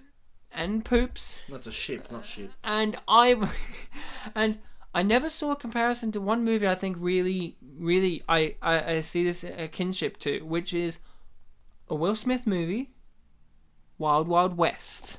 Mm-hmm. The one with steampunk spider at the end. Mm-hmm. And the really catchy song which I've got in my head. Wild Wild West, Jim West, Desperado. No, you don't want that one? Yep. Oh, I thought you were going to, you're both going to sing, the orchestral music, We're going straight to the Wild Wild West. I don't actually remember the Wild Wild West song. I remember Kevin Kline having breasts in it. I actually remember... No, Will Smith had breasts. To be fair, I do remember the song more than the movie, but even then, I don't remember the whole song. No, this is kinship to that, the old Orlando Bloom here is the Kenneth Branagh character in that movie, where Kenneth Branagh was really absurdly posh, even though he was a southern gentleman, and he liked weird steampunk technology to the point of it being ludicrous and all that way. He's like, "I want a steampunk spider." I did actually really like the scene where it's someone's trying to hammer a nail into a railroad, but it keeps bouncing out. And it just bounces out and the ground keeps shaking, and then we see the spider. Yeah, that is good. That is good. I mean, this movie could have used more mechanical spiders, I think, is what we're feeling. You know the game Watch Dogs, which came out a few years ago? Yeah. The one that wasn't that popular despite all the hype? Yeah. One of the things that a lot of people really liked is that around the map, you can go to this dealer guy who gives you digital trips, which is... In the game, I think he does something to you which is treated as if he's giving you drugs, and you play a far out minigame, and one of them is called Spider Tank. Okay. Where you play as in regular Chicago, you play as a mechanical spider going around killing people. Is it a reference to Wild Wild West? I hope so. It could be a reference to Wild Wild West, could be a reference to Final Fantasy VIII. Who knows? Anything could have a mechanical spider and be a reference to it. Oh, well, you got me there. My favorite part of Watch Dogs was I might be thinking of a different game here, but for sort of the chase scenes where it's if you don't hit the buttons sort of at the correct time, you trip over or fall over something. Quick time events.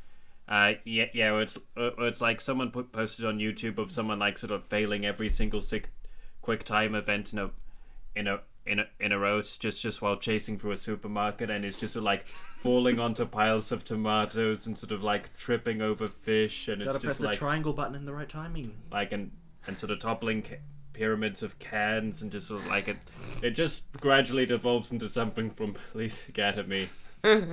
I've never played Watch Dogs, and Me neither. I don't know the game that well, but you said an overhyped game. Yes. Do you think that this movie was underhyped? Because the thing I remember about when this came out was very little advertisement for this, and that's one of the complaints Mila Jovovich, the actress, had to say. She really slammed the studio for not advertising this, giving it publicity. Do you think that this movie suffered from being underhyped? I genuinely think that when people told me, hey, let's go see this movie, I had heard of it. What does that say? This was in a time where, you know, the internet was in full swing. If people really hyping up movies that were coming out at that time that were going to be franchise makers, blockbusters, and this was right up there. If you go back to our Christmas episode, Deck the Halls, I made the point that, you know, that movie was 2006. YouTube wasn't really that big of a movie advertisement place. You know, you didn't get trailers, you didn't have a million likes on things. Here, 2011, YouTube's right in the swing of things. I believe Google kind of owned it at that point, maybe? Maybe? Yeah. I think they did. I think that at that time, a lot of people... In fact, I have comments from YouTube that I'm going to read at the end of this of people talking about their reactions to it. So, you know, they had a platform, and some people acknowledged it, but I guess people weren't smart enough to realize, hey, let's really focus on also putting ads out there in the real world. Let's not just go to the internet. There's a lot of, you know, places that they could have advertised this, instead of me just having to hear it from a friend who later lied to me about Orlando Bloom being a king. Fucking, who was that friend? We should hunt him. Yeah. No, it's weird. And this is a question I want to ask you guys. What is a movie to you that, you know, good or bad, but big, that you felt was really not advertised that highly? For me, I always remembered X-Men 3 Australia. Little advertisement for that. I remember that, just no one talked about it, and no one talked about it when it left. And I remember the X-Men movies were huge, and I just remember the X-Men 3 just little to anything. I don't know how much. I'm a little it might have had more advertising than I think, but I think Kubo and the Two Strings, deserved a lot more attention, just both in advertising and, well, in general. Yeah, it's a great film. Great animation. A couple of years ago, when I was in Poland with my dada, we went to the cinema to, you know, try to find a movie to watch, and we ended up watching, I keep saying watch because the movie is End of Watch. And at the time it was like December. It was like after End of Watch was shown in, you know, cinemas around Australia. Is that the one with Jake Gyllenhaal? Yes. Yeah. And, you know, I'd never heard of it. He was like, do we want to watch this or do we want to watch this other film? I think it was Argo. Yeah. Yeah, and I was like, oh, I've heard good things about Argo. I'd probably vote for Argo. But then he and my stepmom voted for End of Watch. So we ended up seeing that. And when I walked out, it was a phenomenal movie. It was, I think, one of the best movies I'd seen that year, and I hadn't even heard of it. Like, apparently it was out in Australia way before I left. Yeah. Was it advertised that much? Yeah, but it was a more smaller and more independent type of movie, as you would know by having watched James Gyllenhaal, and is it Michael Pena? I can't remember who the other guy is. I feel like Michael Pena, but it's hard to say. I haven't watched it in a while either. But that movie, very much independent feel to it. So I don't know. Sometimes studios like to make independent type of movies in their catalog. Like, they get little filmmakers and give them a role and be like, let's see if you can make something big out of nothing or acclaimed or whatever, and then we'll give you the big bucks. Like Chronicle. I was about to mention Chronicle's a movie, and then they gave Josh Trank the Fantastic Four, and then look at that. Yeah, I was just thinking, like, because I've mentioned a few times I used to watch the midnight screenings show on cinemasnob.com, and a lot of the times I'd see a movie in the cinema that I'd only heard about from that website. Hadn't seen anything around anywhere else. Yeah. And here's a scene in which everyone's dead, Lachlan, basically. My favourite part of this is Dave. They know... Good one. Everyone knows... Everyone on the ship knows that D'Artagnan's in that room, And look at how little they stop firing. Hey, that's where our friend is. Fire everything! That's where our friend is. Let's warm him up. Isn't that a true type of faith in your friend? I have friends, and I always try to kill them with cannonballs and explosions and fire. And speaking of which, who's the How next... do I turn this off? Right now, who is the next person that D'Artagnan makes contact with? It relates back to something that you were saying earlier, Ryan, about a certain character having probably the most development. Oh, Athos? Yep. He learns to catch someone. He learns to catch someone, despite not having trust in anyone. Well, especially D'Artagnan. He's a little brat. D'Artagnan, is he dead? Nope. It would have been fine. He would have just fallen off and would have woken up completely wet and then set up a sequel. It would have been fine. And he would have given Then again, you also spilled my beer, so I'm tossing you overboard. He would have made a flirty one-liner and been like, "Oh, you're such a country boy." No, that would have been the chick. Yeah, you hear Or at least chick. you're such at the She'll first syllable. appear in the sky as a silhouette like Mufasa, and she'll No. give us it. It would cut to her with the cardinal, and he's like, he's just such a dumb country boy. Like, it's halfway through an interrogation. See, look, Lachlan, here's the scene we're talking about. I actually really appreciate this scene, especially now upon reflection of realizing earlier this episode talking about that Christoph Waltz is... Your Eminence, invisible zombies! Christoph Waltz is being completely sincere and genuine here by being like, he's not necessarily saying he's not even mentioning that he himself trains with real people, and he's not necessarily saying I'm better than you. He's just, I don't know if it's this scene. Yeah, it is this scene, but I like basically saying you think you're the greatest, but you really got to challenge yourself. And that's one of the things I like about Mads Mikkelsen's character is he doesn't push himself. And that's why he loses. He's so sure of himself. And I do like the fact that there's a moment where, he makes a whole... You read these books, and you think fighting's all about etiquette and honor. It's not. And then basically, you don't fight fair. And he's like...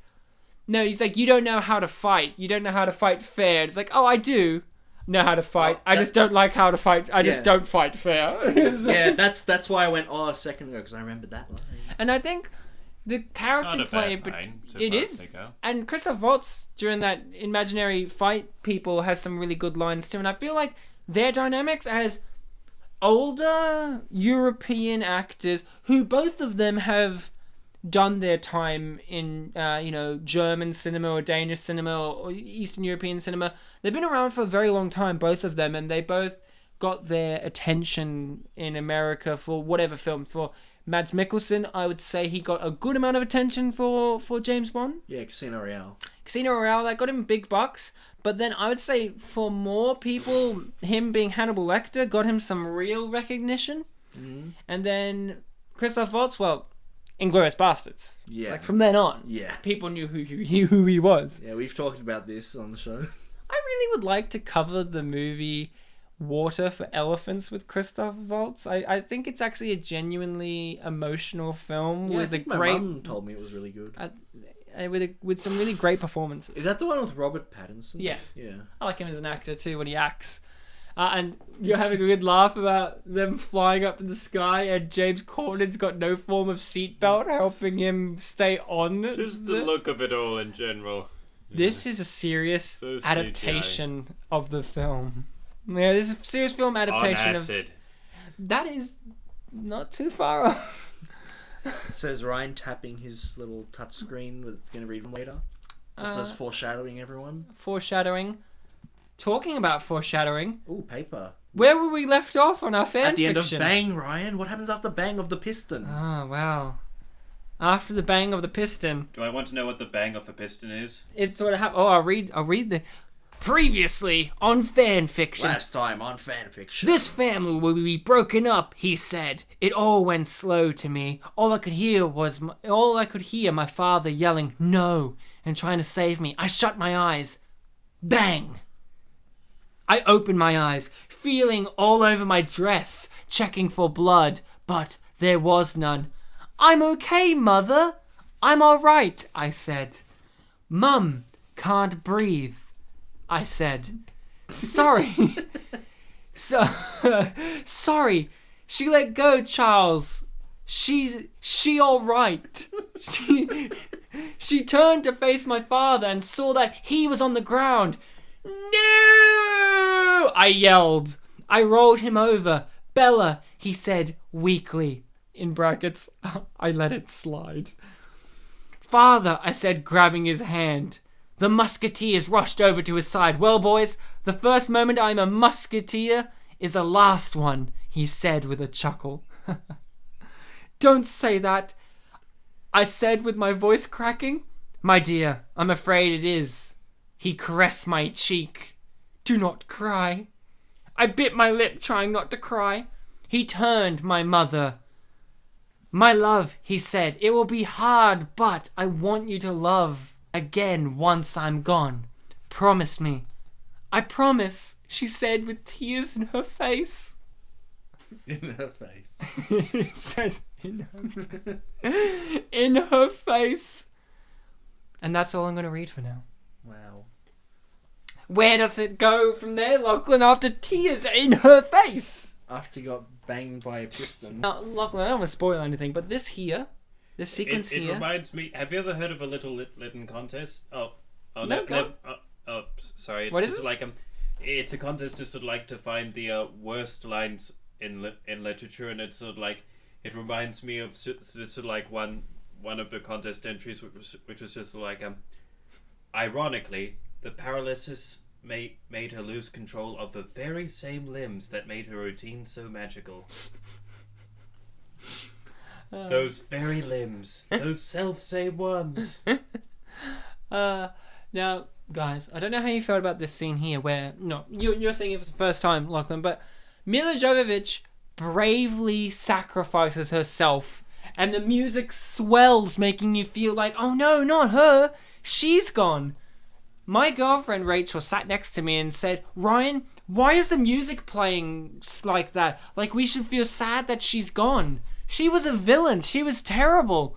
And, you know, a part of me wants to be a cynical bastard and say, because it's the director's wife, honey, I like you've that got to fish game. feel... the fish game? Oh, look, he's wearing purple. Well, I was feeling... Because it's his wife, and he wants you to feel sorry that she's no longer going to be in the movie. But I know deep down, the real reason is because that music is for Athos. To make you feel the fact that he did not do something wrong. He did not kill her. She killed herself on her own terms. And I don't know about you, Bartek, and I don't know about you, Lachlan, but I was really expecting her to fly. Yeah, like she's swooping down, and then she just rips off all of her clothes, and on her back, she just has like wings, like those kind of like mechanical Da Vinci wings, and just like flies. That's what I was actually expecting. Well, and we've already established that she doesn't die, right? Oh, she doesn't die. She doesn't die. You know why, Lachlan, right? Yep, I know. You do? Why?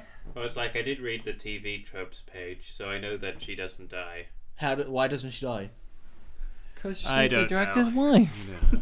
No, that's the point. We don't find out, how she was stopped from dying. Lachlan. At the end of this movie, I think this is a strength because it plays to comedic value, but also to the mystery of the sequel, which is at the end of this movie, she wakes up and she's drenched in water, and the Duke of Buckingham has her and says, "Oh, we fished you out of the channel." She's fine. Like, she dropped from the air all the way into the sea, and she lived. And that's because comedy... Like, look at James Corden here. He's making me laugh. He's also making me puke, which is a lot of emotions. And she made me laugh with her living. Like, her existence makes me laugh. I think that's what the Paul W.S. Anderson wants you to think of his wife. I think that's what he wants. Look at the Resident Evil movies. They make me laugh by her existence. Like her just kicking CGI zombie dogs. I guess it's a tribute to everyone whose mother has survived... Falling off an airship. I was gonna be... My mother fell off an airship. I was gonna be a bit more general, surviving a life-threatening situation or This disease. November, we shave our heads in order to raise money for people who've fallen off airships. Mothers who've fallen off airships. Mothers, to be... Sorry. Oh, the motherhood. Fathers is October. Yeah, fathers, and they don't fall off airships. They more get trapped in submarines. Or they run into a tornado. Hey, do you want a sexy posing Mads Mikkelsen who doesn't know that he's got a camera on him right now? Here he is. I got what I wanted. Do you know the fun fact in the trivia is one of them... How do they breathe up there? They don't need to breathe. Up, see? It's the 17th century. The sky was different back then. There you go, as high as hot air balloons. So, I guess that is how they breathe. Hot air balloon logic. What I was going to say was, one of the trivia facts I really liked, next to Luke Evans is gay, is Mads Mikkelsen wears an eye patch on the same eye that he has a scar on, or gets blood in Casino Royale, and then movie. Valhalla Rising, in which he plays a god / entity of Viking mythology who's missing his eye. It's like, ooh. He's also missing the same eye as Solidus Snake in Metal Gear Solid 2. Hate Metal Gear Solid 2. No, it's like, what are the next trivia facts? James Corden is in a movie. He has been in these movies and listed his whole entire career. James Corden speaks loudly, much like in the film Gulliver's Travels, where he speaks loudly Yeah. to someone who's very No high one up. likes James Corden, like in these movies. And it's like lists his biography.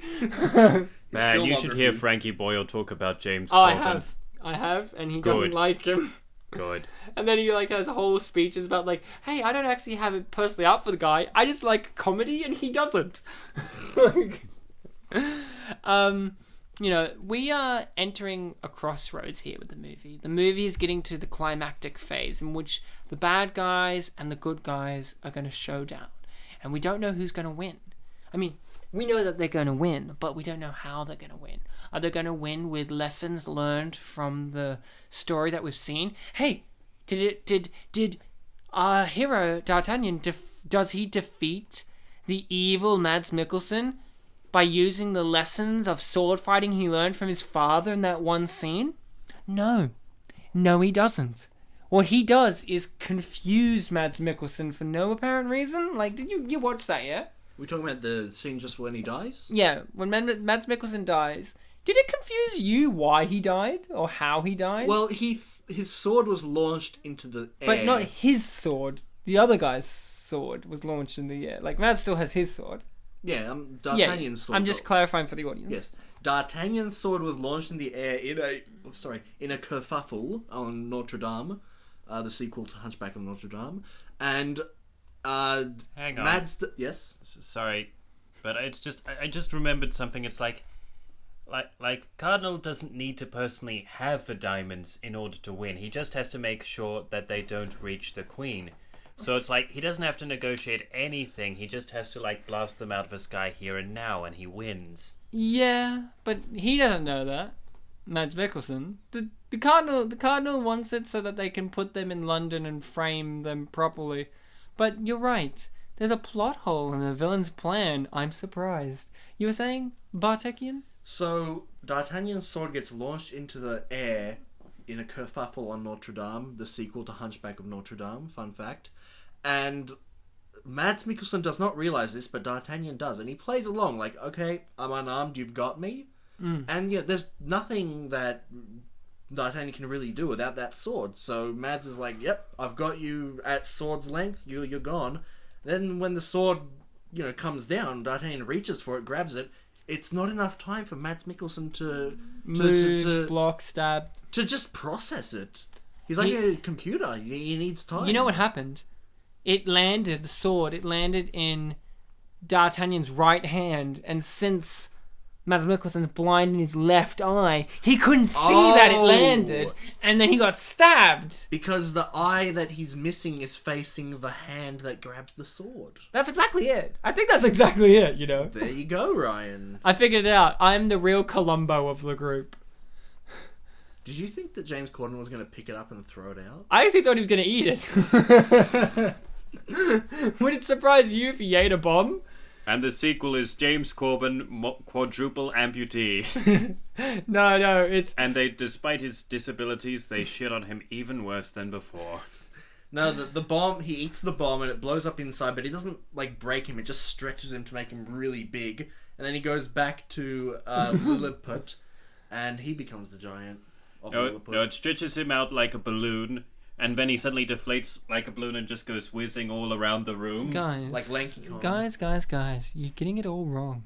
I know. He eats a bomb, it explodes, and it inflates him to an enormous size, and the king says, "Ah, Cardinal, you got me my airship, finally! Ooh!" And then, like, they tie him to a ship, and they use him as the king's airship. Or like, "Please, your highness, let me go." It's like, "Oh, the Lord speaks to me." And then all the inflation fetishists on the internet rejoice. I did not know there are inflation fetishes. Well, now you do. There's a fetishist for everything. Is that true? Yeah, look, there's a crucifix there. Someone's probably jerking off to that No, I right meant now. the inflation group. Yes, Has there is an existed. inflation fetish on not YouTube. YouTube, look it up on YouTube. Oh. Inflation fetish. Look, it's James Corden's brother. He's just like, "Help me, I ain't got bird poop." No, he's like, "Hey, is this too high where birds go? Because I really want to get to the right altitude where birds can poop in my hair." Well, there's a storm, so maybe the poop will get launched into the sky. Oh, it's like God's poop in the storm. Well, I mean, if it was God pooping, it would fall exactly where he wanted to aim it. Wait, look, I respect him for taking off his cape. He's like, "Fuck off!" I want to know that guy's backstory. That guy who just got pushed right there, he's like, Hey, don't you push me.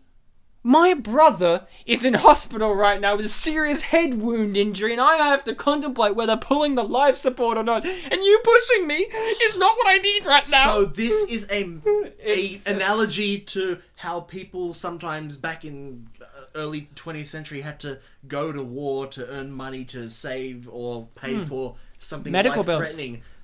And the one of the brothers who was sawing early in the movie joined the guards to earn money for his brother. No, I don't think he was already a guard, and this happened just to him, and now he's like, no, him in the movie would be about one man with a family struggling to keep moral order as a guard for Mads Mikkelsen. So just to get it right, he's the vest one, not the fat one. Yeah, he's the vest guy's brother. Yeah. And his brother has an unfortunate accident. Like, this is a subplot, of course, not the main plot. And he has to deal with having to look after his brother and get workplace bullied by Mads Mikkelsen. I mean, how can one man handle that all? You know? I don't know. He should get his own spin-off anime. Anime? Yeah. An anime? Yeah, it gets, more possibilities. Bless you. Thank you. That was weird. We're both the same man. Shit, I'm Well, not that's- taken too. So yeah, Ryan was only pretending to be shocked by the anime thing because he knew I was going to say it. I am anime. Anime Ryan. Well. And then, oh, wouldn't you know it, snap goes the weasel. It's actually Pop, Ryan. Fuck you. It's Snap in my country. Is that the Ooh, we're sequel? going to see a very unusual version of Gilligan's Island, but on the top of a chapel. On the top of Notre Dame. So the hunchback is like a native. I like Yeah.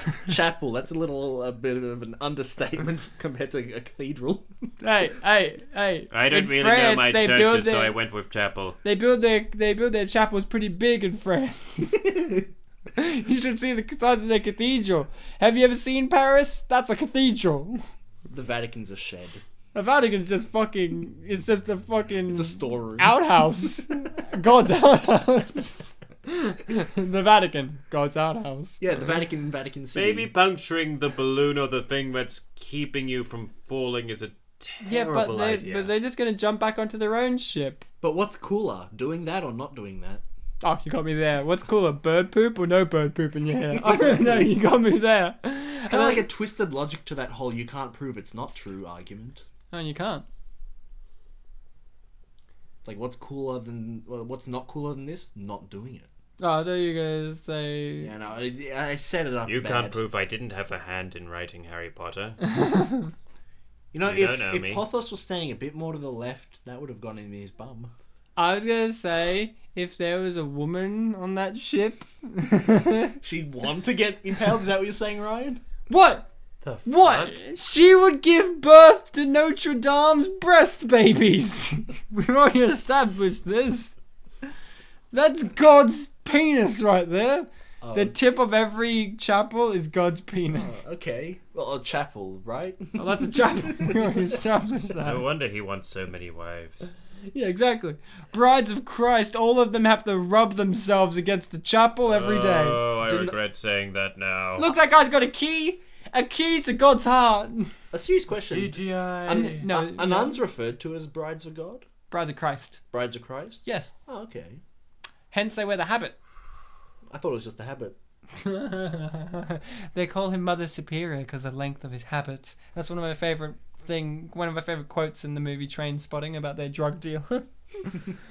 I think Mads Mikkelsen's really great here because he swords fights like a true person would, like with balance. Oh, the fences. Yeah, he fences. He fences, and I like he's also got better clothes. Like when he gets stabbed, he doesn't actually get injured because the material's thick enough to not get the blade pierce as easily. I remember one of our teachers in our acting was course a sword fighter.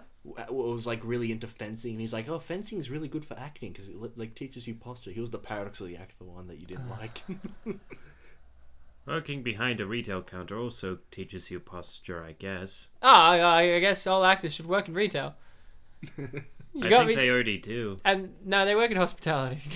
Now this is a pretty brutal fight scene. There's blood involved. What I really like is Mads Mikkelsen's approach is really great, where he is weakening D'Artagnan one by one. He slashed his leg, he slashed the back of his hand, and in a moment D'Artagnan is going to have the inside of his hand, the palm, slashed as well. He's like cutting down each limb and digit and all on and it goes until D'Artagnan is too weak to fight him back. He's essentially hitting vulnerable points. Yeah, instead of just stabbing him in the face. Yeah, instead of just killing him in one shot.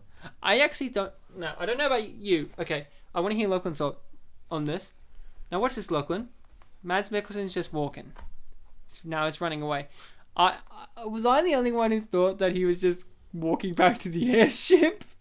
Because I didn't actually expect him to come back. I didn't necessarily think that he was walking back to the airship, but I did think... that's understandable. I did think that he was done. Though. I thought, I'm done with this. Like, the airship's right there. Like, so. How the fuck do I get down? Oh, the convenient stairs. The convenient stairs on Notre Dame. On Notre Dame, the chapel. Oh, what about those two women down there? Yeah, that I just noticed them. You know what happened? You know what their story is? Are they sisters of the two brothers? Oh, Beverly, I can't believe my husband is in hospital. Oh, I know. Oh, okay. I know. I really, really love my husband who's also in hospital. How can we raise our 12 children? Wait, are they sisters or sisters-in-law? Sister-in-laws. Okay. I guess. Are the two main guy brothers? No. Yeah. No. What? The two main woodcutting guys are just guys. And Oh, then but the they're guy in the close like guard, brothers. yeah, and the guy in the guard is is- one of their brothers, the vesty guy. The fat guy doesn't have any brothers. He's a single guy, so it's only up to his wife to make the call. Well, the other guy doesn't. It's his wife and the brother have to make the call. And Beverly just cries Yeah. because That's possibly one of the worst sort of like killing lines I've ever seen. You should have apologized to my horse. when I was cynical and watching this in the cinema and he did the stab, I'm like, he's going to mention his horse, isn't he? And he did. And you know what's great? You never see the horse throughout the movie. Yeah, either. like- It would have been great if the they get horse was on the taken- ship and he's like, no, like kicking them. The horse's name is Buttercup, by the way. Is it a Imagine he or Arnold she? Schwarzenegger saying, "You should have apologized to my horse." Or I'm terrible at it. Schwarzenegger said Impersonations. worse things than movies. You should have know. apologized to my cookie. Put I that cookie know. down now. Yeah, he said a lot of bad one-liners. Consider the divorce. And did you hear that one from Terminator where he's like, I'll be back. And he comes back with a car? Fucking, what's that about? It's almost Hey, cool party. a cool party. One of Reese's favourite ones is, I am the party pooper. No, my favorite Schwarzenegger line out of all of the Batman and Robin ones is "Kill the heroes." I haven't seen Batman and Robin. Have you seen the riff tracks for that movie? Yeah. You have? Yeah. Oh, cool. I don't think I've seen any. I of the tracks. personally like. Kill the heroes, for I am the villain. Yeah, I love one of my favorite lines. I think we mentioned in the last episode is Anakin in the Kid Anakin. One of his best Yeah. lines was like, Are you an angel? No. No? It was the one I told you about where it's like, The problem is, no one helps each other in this universe. Which, the way you delivered it, I thought it was like a Natalie Portman line. But it's him. I watched a great video last night, which was the voice of Darth Vader, but with kid Anakin. That's fantastic. And he's like that scene where he's choking one of the guys, the rebels, and he's like, you know, obviously it's like, where are the plans? And he's like, did you know I do pod racing? And then, like, when he sees Princess Leia, are you an angel? That sounds better than the clips of the guy who's Real? the real Darth Vader, like the one in the costume. And he's speaking. shouting? Yeah, and he's like a cowboy southerner guy. I farmer, think one of my favorites was like the oral notes. I mean, I've showed Ryan some of the oral notes. It's like they put Donald Trump quotes like over Darth Vader. It's like he starts joking someone, "You're fired." I like, what's wrong with his eyes? I don't think that outfit's working for him because it's making his eyes look extra pink. Maybe he cried. Look at him. Oh my god, his eyes are red. He did some crying. He's albino, actually. That's really offensive. We shouldn't make fun of... He is? No. Wait, I was just making sure. what does the red have to do with him being albino? No, they dyed his hair for the movie. You know, they're still got to get roles. Oh, no, don't you know that? What? Albinos, since the sensitivity of their skin and all of that, they get a lot of red eyes because of the skin of the eyelids or something like that, or a lot of irritations of the skin as well. Like their lips are also very kind of pinky red, and His eyes are white now. and different scene. And his ears as well, like just the more sensitive areas. I didn't know about the eye thing. Yeah, it's cool. I know now. Would you have known without me? Oh, I saw what you did there. And there's enough wood puns for now. Like the eye. I really like the fact that at the end of this, the Cardinals just like, you guys really forward my plans. You want to work for me? What a weird thing to offer your arch nemesis. Well, because they kind of like settled things. I think you're supposed to sort of like tempt the heroes to work for you before they follow your evil plan. Or before they know you're evil. Like, that's always a good one. Like Darth Vader's like, join me. Yeah, but he wants it because it's his son. He doesn't offer Han Solo to join him. I'm so lonely on he's Bring no Your Jedi. Son to Work Day. So it's great watching this without sound and knowing that them playing violins, you can really know the actors that don't know how to play. Like, if you watch them, there was one guy just bobbling his head like do do do. I remember once Head-banging classical music. when I was an extra on Neighbours, I was a student in a classroom, like, learning how to play guitar. And, like, I used to take guitar lessons. I wasn't very good, but I remembered some things. And, like, when I was playing it, one of the, like, crew members came up and was like, hey, I think you're the best one of the group. And I'm like, oh, thank you. And he said that to everyone in the group that day. You're the best one of the group. Don't tell that Bartek guy I said that. Okay? Like, he's very sensitive. Oh, I think this is the last shot before the cliffhanger. You're really going to enjoy this. If you like James Corden and a big fat sack of meat, you're really going to enjoy this. That was strangely ominous. Well, you can see him coming, Hey, so doesn't it's that foreshadowing. guard on the left look like Ricky Gervais? Slightly? When he has a goatee and a beard? Not Bit quite. tall. No, I said looks like a little bit. No, here's something. Look, here it is. And a fish, it looks like. And what is that? A pudding? Or jelly? Like it's a red. giant half tomato. I thought it was watermelon originally, but look, it looks like a pudding with the Even at their custard finest on hour, top. they can still afford to spend a minute putting down the help. yeah. That's a bit of a sour note, but then you get this. But then you get... I guess that thing kind of looked like one of those things that were kicked in, like, the Willy Wonka's candy garden. You know something cool? In this movie, they use that weird voice effect on Orlando do. Bloom a lot. And fun fact, that's not an effect. Orlando Bloom can just really throw his voice in a digitally altered way. Wow. Just like T-Pain. No, so Orlando Bloom's wearing a great little neck piece here. Here's something I was expecting. A little touch for me. I think his outfit really rocks in this scene. I really like it the most. He looks like an evil Shakespeare. But I was expecting him to wear red. Because he asked her what's your Thing, I'm not favorite? sure what. What's your favorite color? And she said, I don't know, red. And he's like, I just want to see if you could tell the truth for once. I was really expecting him to wear red just to like impress her. Well, it's got red flags on that specific ship. Oh, you got me, and all of them. No, the rest have like blue ones, don't they? As a nobleman, he of course has authority to sort of declare war on France without king's approval. Do you reckon Byrne He's a was duke. happy? Bird was Well, of course, dead. that makes sense. Now, before we give our ratings and reviews, there's a lot of things we felt during this, but we can't leave you hanging on too long with the fan fiction. I'll read you the last little snippet of where we were up to. He turned my mother. My love, he said, it will be hard, but I want you to love again. Once I'm gone, promise me. I promise, she said with in her face. And now, the story right now. Isabella, he Technically, said. there's always tears in your face, like sort of behind your tear ducts. In your face. That's romantic. Isabella, promise me that you will stay the way you are and never change. And when the time is right, you will find love. I promise. Oh, wait. I promise. I choked out. Boys, my father said, coughing.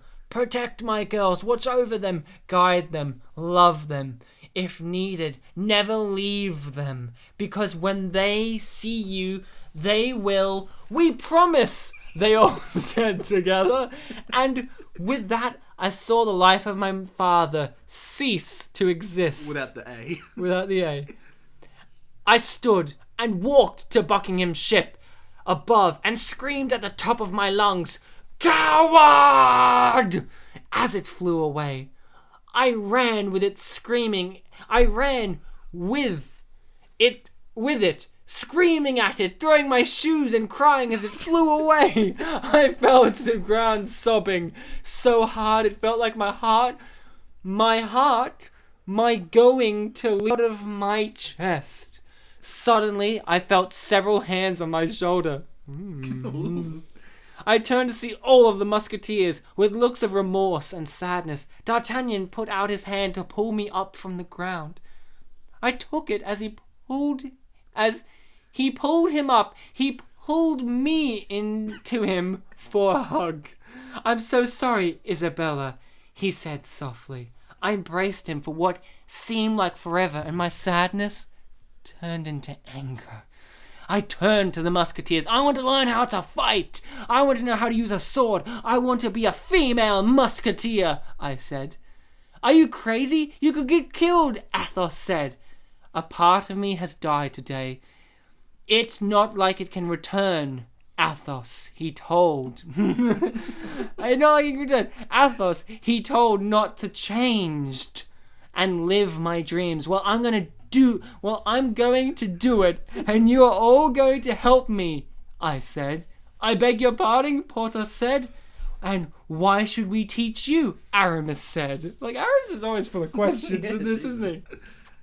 And teach well, now is the time to learn. And what do you want to teach you? D'Artagnan said. Simple. I've seen you in action, Athos. Teach me your courage and smart. Porthos, teach me how to give the partner the unexpected. Aramis, teach me your agility and sneaking. And D'Artagnan will teach me the best. like, fuck you guys. And that is, Athos said. Swordplay, I said. Me? Why me, D'Artagnan? Because I feel like you can understand me and teach me faster, I said with a small smile. All right then, I'm in, D'Artagnan said. If it's all right with Mother, then we're all in, Athos said. Mother, I turned to her. She can learn. She can learn, Samantha said. I think it's supposed to be Samantha, but Samantha said. Yes, I yelled, jumping in Athos's arms, hugging him. On one condition, my mother said. Anything, they all said. You teach me as well, Sam said. And that is that. Felt exactly like a follow-up to this movie. Didn't it? Didn't it feel like a follow-up? Now, we are going to get into our ratings. And oh no, a bit too. I know what you're going to say, Lachlan. It's a much more emotional than the film. That's one word. Yes. All right, so we're going to get into our reviews and rating of our choice. I will go straight out the gate first. Three Musketeers, 2011. Here's what I've got to say about it. It makes you think. It makes you feel. And it challenges you. It challenges you with the perceptions that one has brought in about the Three Musketeers. Whether you've read the book or seen all the material of them. Saw the Pajama Men production. Seen variants of it. It makes you question what they are going to do different in this movie. And the things they do different, they sure do them differently. They nail them. They nail them hard. And the things that they do keep, the old-fashioned tradition of the love interest, the damsel in distress, all this, they turn up to 11 and then some. I think that this movie deserves a franchise in which we get to see these characters evolve, change, and grow. I think that this movie is one of the best kinds of adaptations you can give. Because the problem with an adaptation and a remake is, where's the line? Do you want it to be the same as the book or as the other versions have been? Why bother making it in the first place? Because you want something different. But then if it strays too far off, you complain that it's nothing like the original. This is the perfect way to do this, in which it takes enough from the original and goes far enough out from it as well, making it its own universe, its own thing, its own Three Musketeers. If I have to give this a rating, Bartek, I would say my rating would be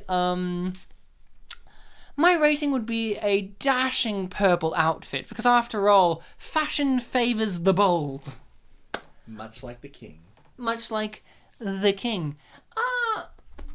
What about you, Lachlan? Let's see a review and a rating of your choice about this film masterpiece. Well, I thought it was a thrilling tale of a bold, intelligent cardinal trying to wrestle control of France over a whiny baby king who held hissy fits whenever he lost at chess and sort of berated his tailors for no reason. And let's be honest, quite clearly did not deserve to be running a kingdom, clearly wasn't mature enough. And so the brave cardinal tries to sort of take control of France with a minimum of casualties, only for his plots to be foiled by a group of vicious thugs who carelessly abuse their manservant for no good reason, aside from the fact it's James Corden, and kill dozens of guardsmen who are only trying to stop them from dueling each other over the mere fact of a dirty pair of clothes and some spilt beer. And spilt poop. It's one of the great tragedies of our time, Ryan. But sadly, I still have to give it only a quarter of a Pajama Men out of 2. Well, Bartek, let's hear from the amazing you, who's also me, and also Lachlan. Oh, and also D'Artagnan. And also D'Artagnan. Oh yes, we're two D'Artagnans. And also a character in my SCP. Man, this is complicated. I'm everyone now. Don't let yourself down, me down, or D'Artagnan or Lachlan. Basically, don't let yourself down. In a way, aren't we all, Bartek? Aren't we all, Bartek? That was deep with a capital second E. Are we not all, Bartek? Guys, so this is including this time right here before our eyes, this minute before this one. This was my third time watching the film. It's not my third time listening to it because, as we said, it is muted, but we had subtitles. And it's one where I'm talking about it from an older perspective than when I saw it as a young kiddie who just finished year 12 and was ready to enter the world of going to university. Did you have a beard back then? Yeah, probably. Anyhow, when I was looking up stuff about this movie, I noticed that it had something missing that another movie was missing, but no one was complaining about it. I'm talking, of course, naturally, about Deck the Halls. Oh, of course. One of the comments I found on the IMDb message board had a really big tirade about the fact that there were no black people in this film, no people of colours. And that made me think, wow, okay, yeah, that is true. I guess that is a problem. There weren't.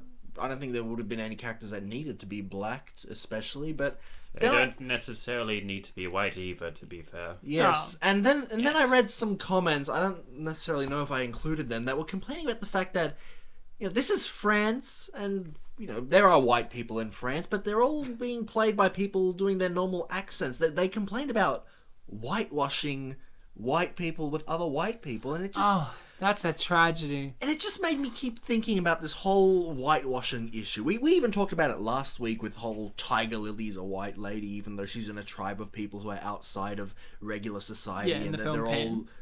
they're all multicultural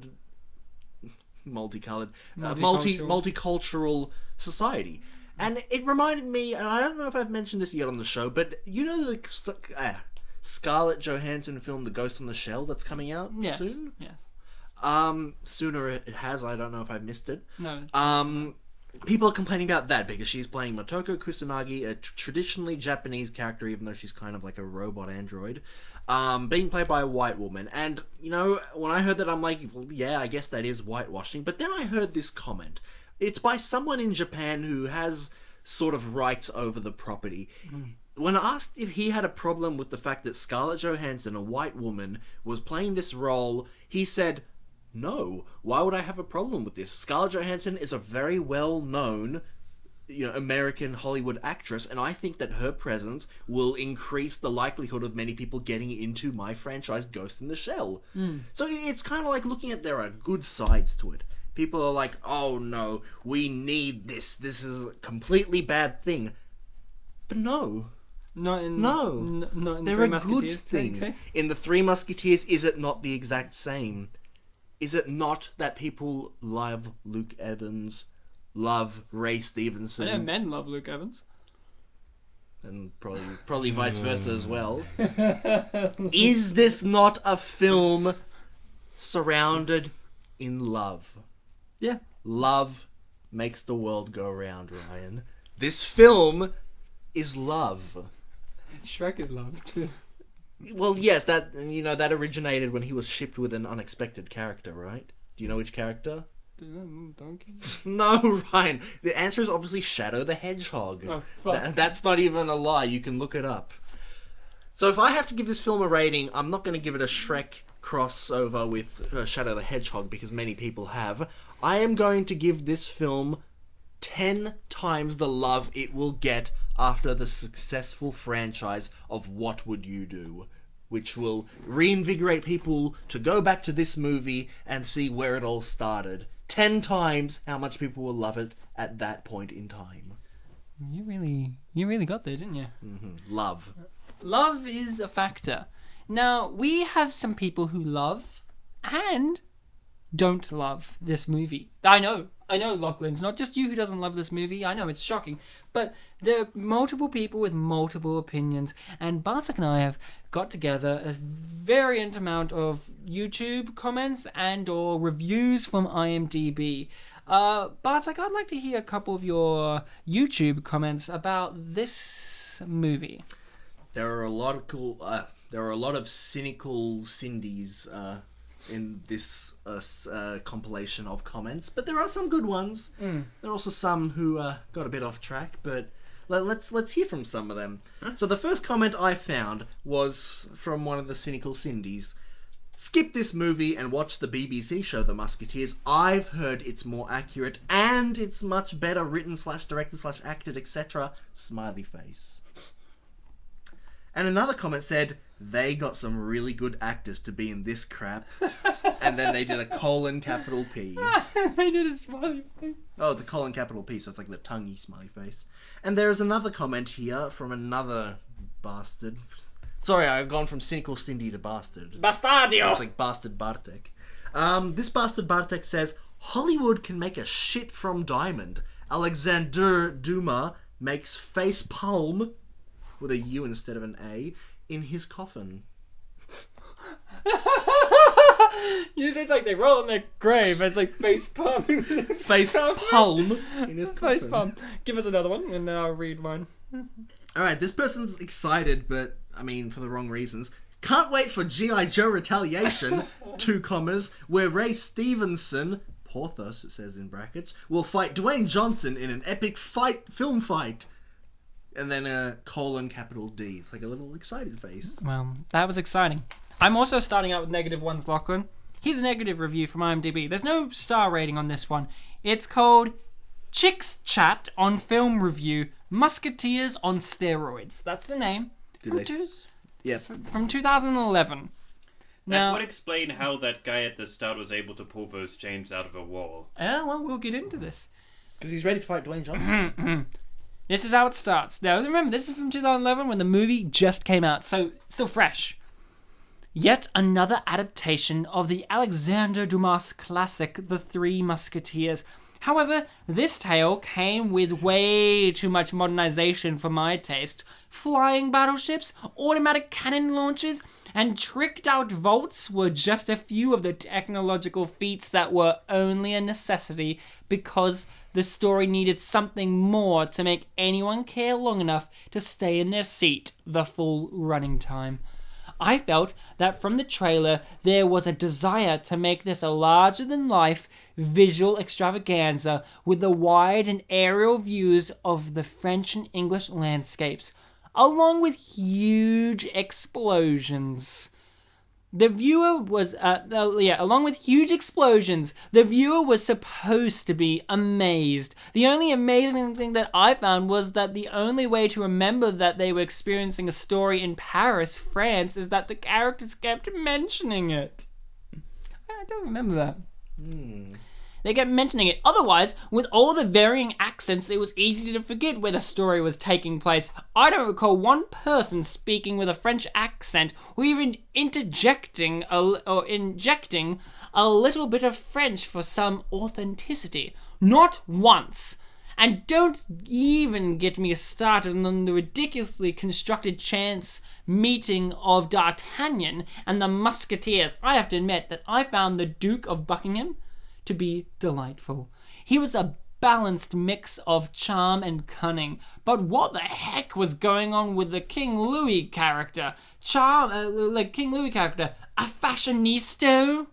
No one seemed to be immune to the wiles of Milady de Winter, and you just get the feeling that she is the only woman in the world with an adventurous side. She was everywhere.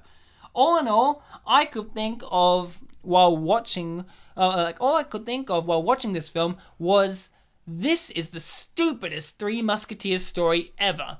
I love movies. I love action in movies. I love classic tales, and I love fashion in any context. But I do not love this film, dare I say it. I did not like it very much. I did not like it, Sam, I am. It should have stuck with a character-driven tale of heroicism instead of stepping the over-the-top presentation and preoccupation with fashion. My preference is the classic tale and story and the cleverness, quick wit of the Musketeers, their exceptional fencing ability and their keen sense of loyalty to the throne as they work to mentor D'Artagnan, that has always been enough. Don't bastardize a classic. Make your film and call it Swashbuckling or something. The story did not require 3D, and it did not require my presence in the movie theatre. I give it a red light. They had a lot of feelings about that movie. Yeah, what was it called? Chick Chats? Yes, if you want to check out Chicks Chat on Film Review. And I have another one here for you. Dumas for Dummies. 7 stars. 2013, so a couple years later. The 2011's The Three Musketeers will never be accused of devotion to its source material, Dumas's famous novel. While it doesn't have a strong script, excellent acting, or even a loose grip on reality, it does have absurd fun in bucketfuls. It's a movie that you turn on, you turn off all the parts of your brain that handle higher functions. Sit back and hold on for the ride. Its Renaissance punk styling and its dedication to flash over substance may not have won it any acclaim, but it sure does make it a visual treat. It's one of those movies that if you go in looking for a challenging, mentally stimulating movie, you'll be sorely disappointed. But if you got a bowl of popcorn and a hankering for madcap adventure, the movie for you.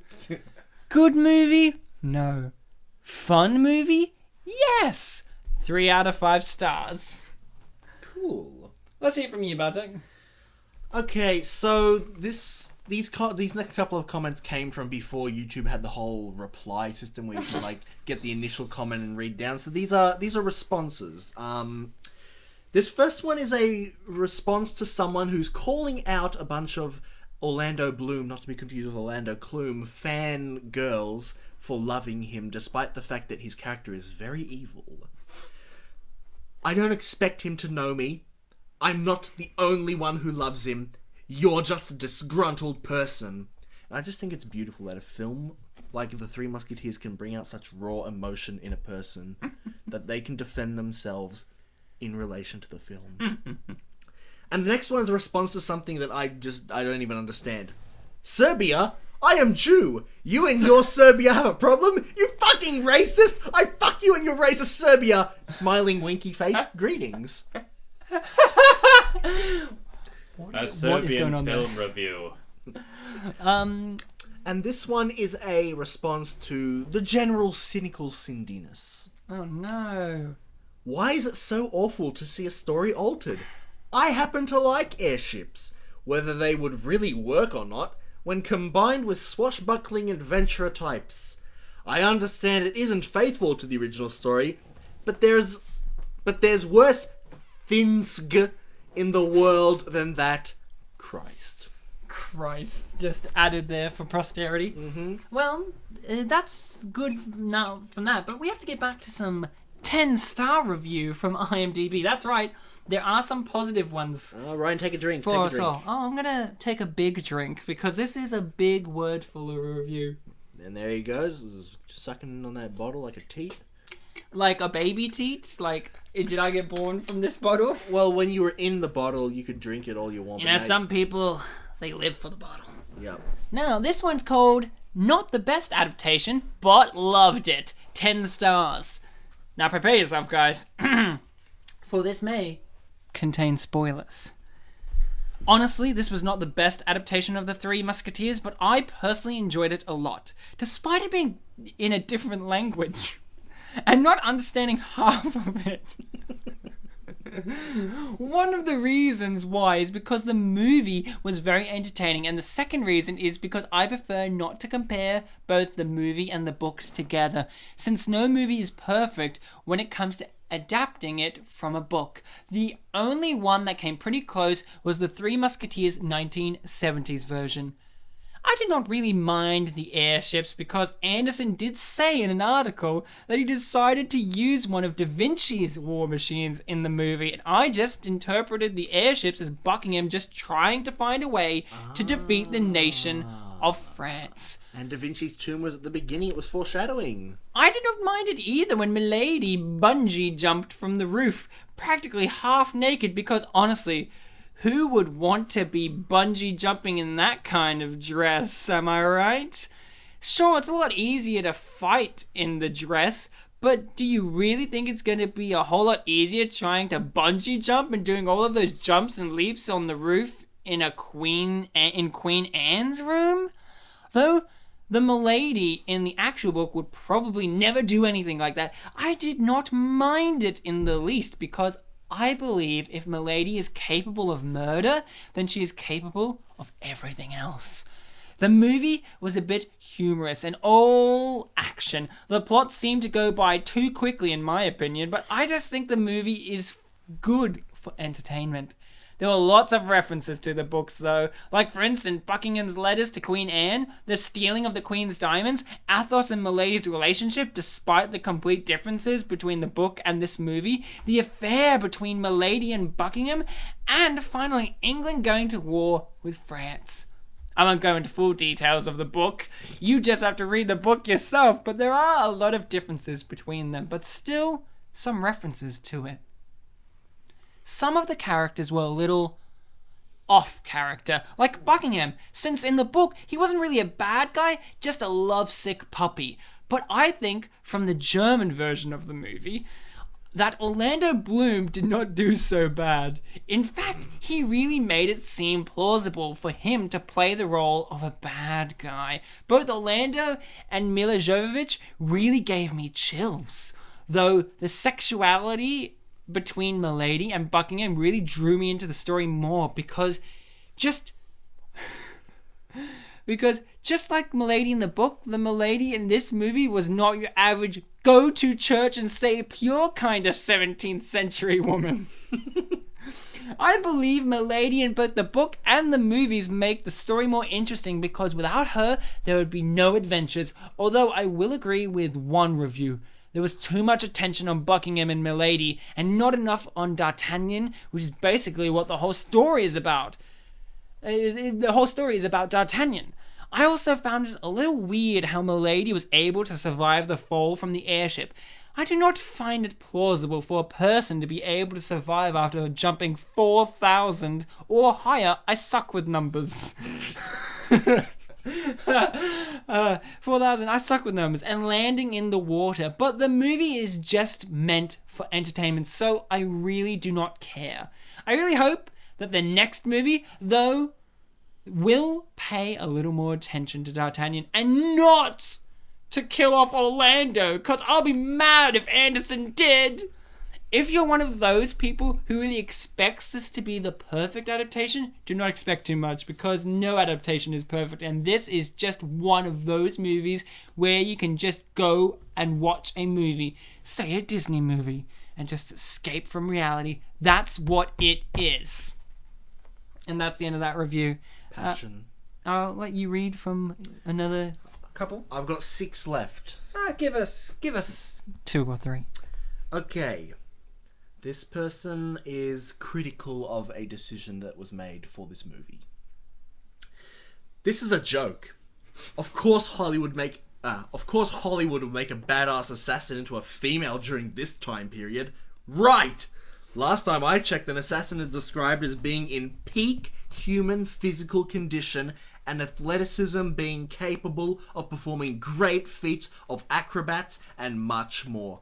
This, and in quotes, assassin girl, is skinny as a thread of hay. Push her off an 8-story building, spelled the wrong kind of story, and she'd break her damn legs. And really? A leap of faith at 58 seconds? This was a video of the trailer. Ezio Auditore would kill y'all thieving bastards. He's the main character of Assassin's Creed 2. Right, yes. And Brotherhood and Revelations. And one more? Sure, just bolt on a gas bag to a wooden galleon and it will fly. Maybe some great alchemist developed a super lifting gas out of bat farts, and that's why they can fly in spite of being 100 times too heavy. Because this guy's a genius. He knows how to make bat farts make a ship fly. Now, this one, guys, Lachlan, I know this is one that's really going to grab you, because this is called pure entertainment, and I think we can all agree pure entertainment was had with this movie. 9 stars. From 2011, just for context. Take this from a woman who's in her 20s, afraid of blood, and never read the actual story of this title. I found the movie great. It satisfied my expectation and my need of entertainment. Perfectly cast, everything from the Musketeers to the silly king and the cute queen. The acting were superb. The scripts were absolutely cheesy, but somewhat expected from this kind of genre. I have no complaints whatsoever. And then they do like the big smiley face, like with the teeth, but they don't do like dots. They do the lines, little emojis. The fight scenes were fun, and guess what? No blood! That was like perfect for me. And the sight of blood was pretty rare throughout the movie. That's like, I'm going to do that noise when they do an emoji. Because there's a few. It makes it watchable for a faint-hearted like me. It also explains why it has a better score from the female audience. Check the vote statistic. Well, that and the gorgeous main casts. The sequence didn't feel rushed. The music's just right, and there were more than enough humor inserted in every scene. Light and tasteful humor, not the raw ones. not the raw ones. Okay. This is the kind of movie which I gladly buy the DVD, even after I watched it in the cinema. That's what they had to say. Wow. Now this next one, it's the last one of mine. Okay. It's a long one. Oh. So do you want to read one more from you? I've got two shorter ones that I can read. Yeah, just go quickly. So this first one is another... Actually, this one's more of an angry Arnold. Oh no! God damn it, Americans! You fucked up another great story with your, and this is in quotes, pew pew pew style. You know, that classic genre, the pew pew pew genre? Yep, and pew pew pew is one word, so thank you for saying that quickly. And one more. Hollywood needs to take a bath. Well, this one is a 7-star review from 2012, written in Sweden, just to give you some feel. Delightful.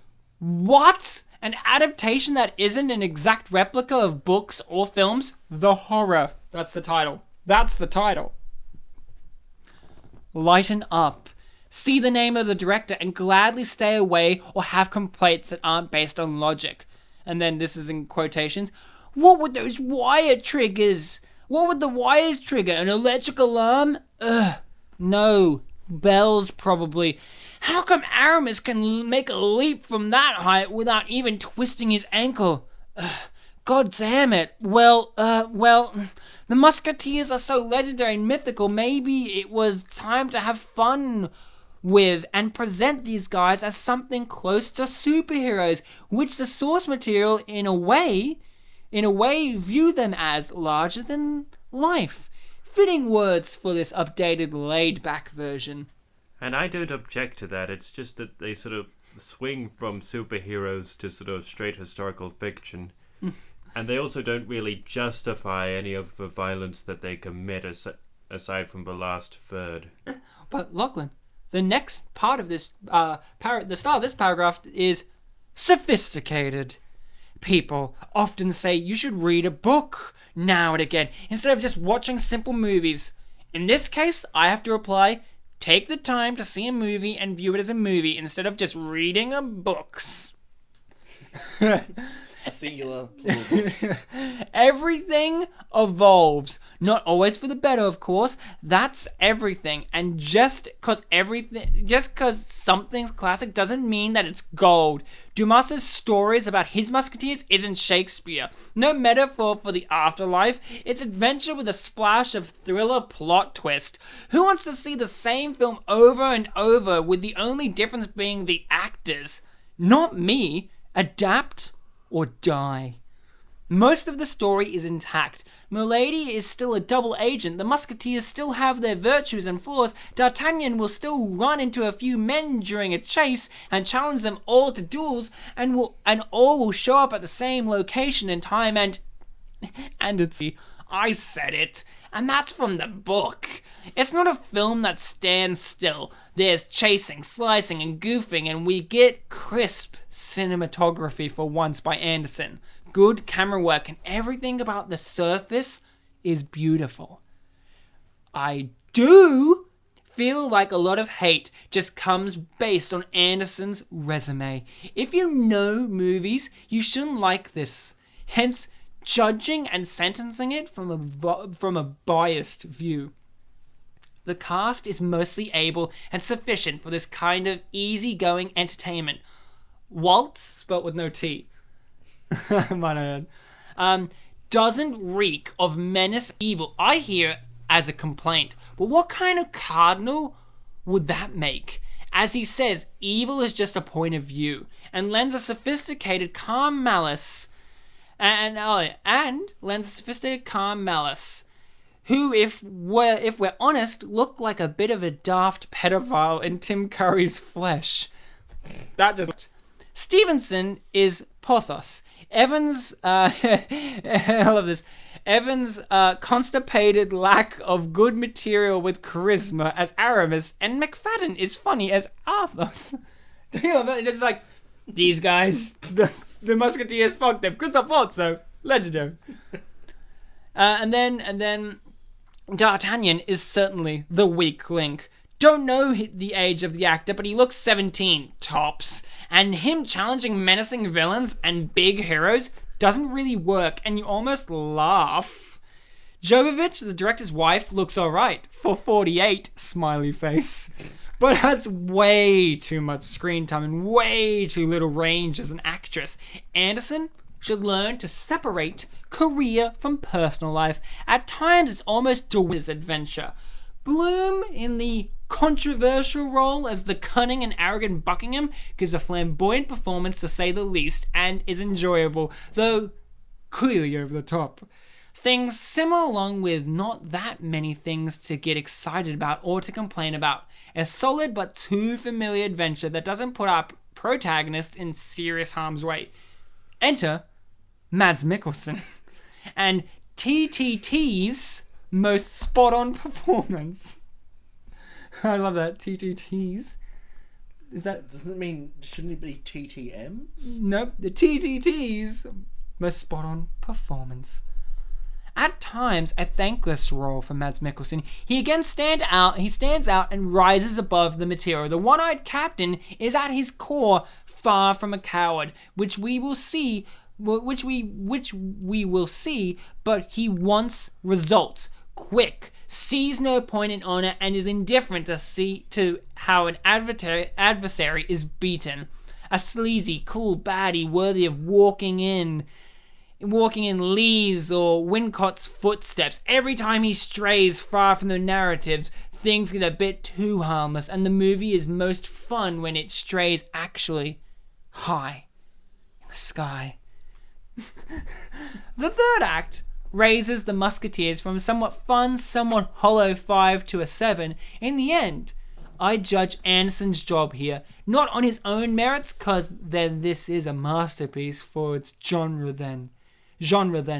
It's a fast-paced ride with airships, 300 slow-mo, a finale with a duel on a rooftop, to a majestic score that, despite weaknesses and changes, not the same thing, is well worth the watch. A lot of it was enjoyable. It's just you couldn't really get behind the characters at all. But wait, I don't think Dumas would be spinning in his grave even remotely. He was cremated. I think he would pop up and say... And he does face palms. Skitty. I don't think he would be spinning in his grave remotely. I think he would pop up and say, "This was brave and fresh and slightly dumb, but thank you for breathing new life into my work. I liked this." Put that as a quote somewhere. The reason for one character being in a probable sequel and another one not is slightly obvious and annoying, though. And that's the end of their review. Okay. They had a lot of feelings. They had a lot.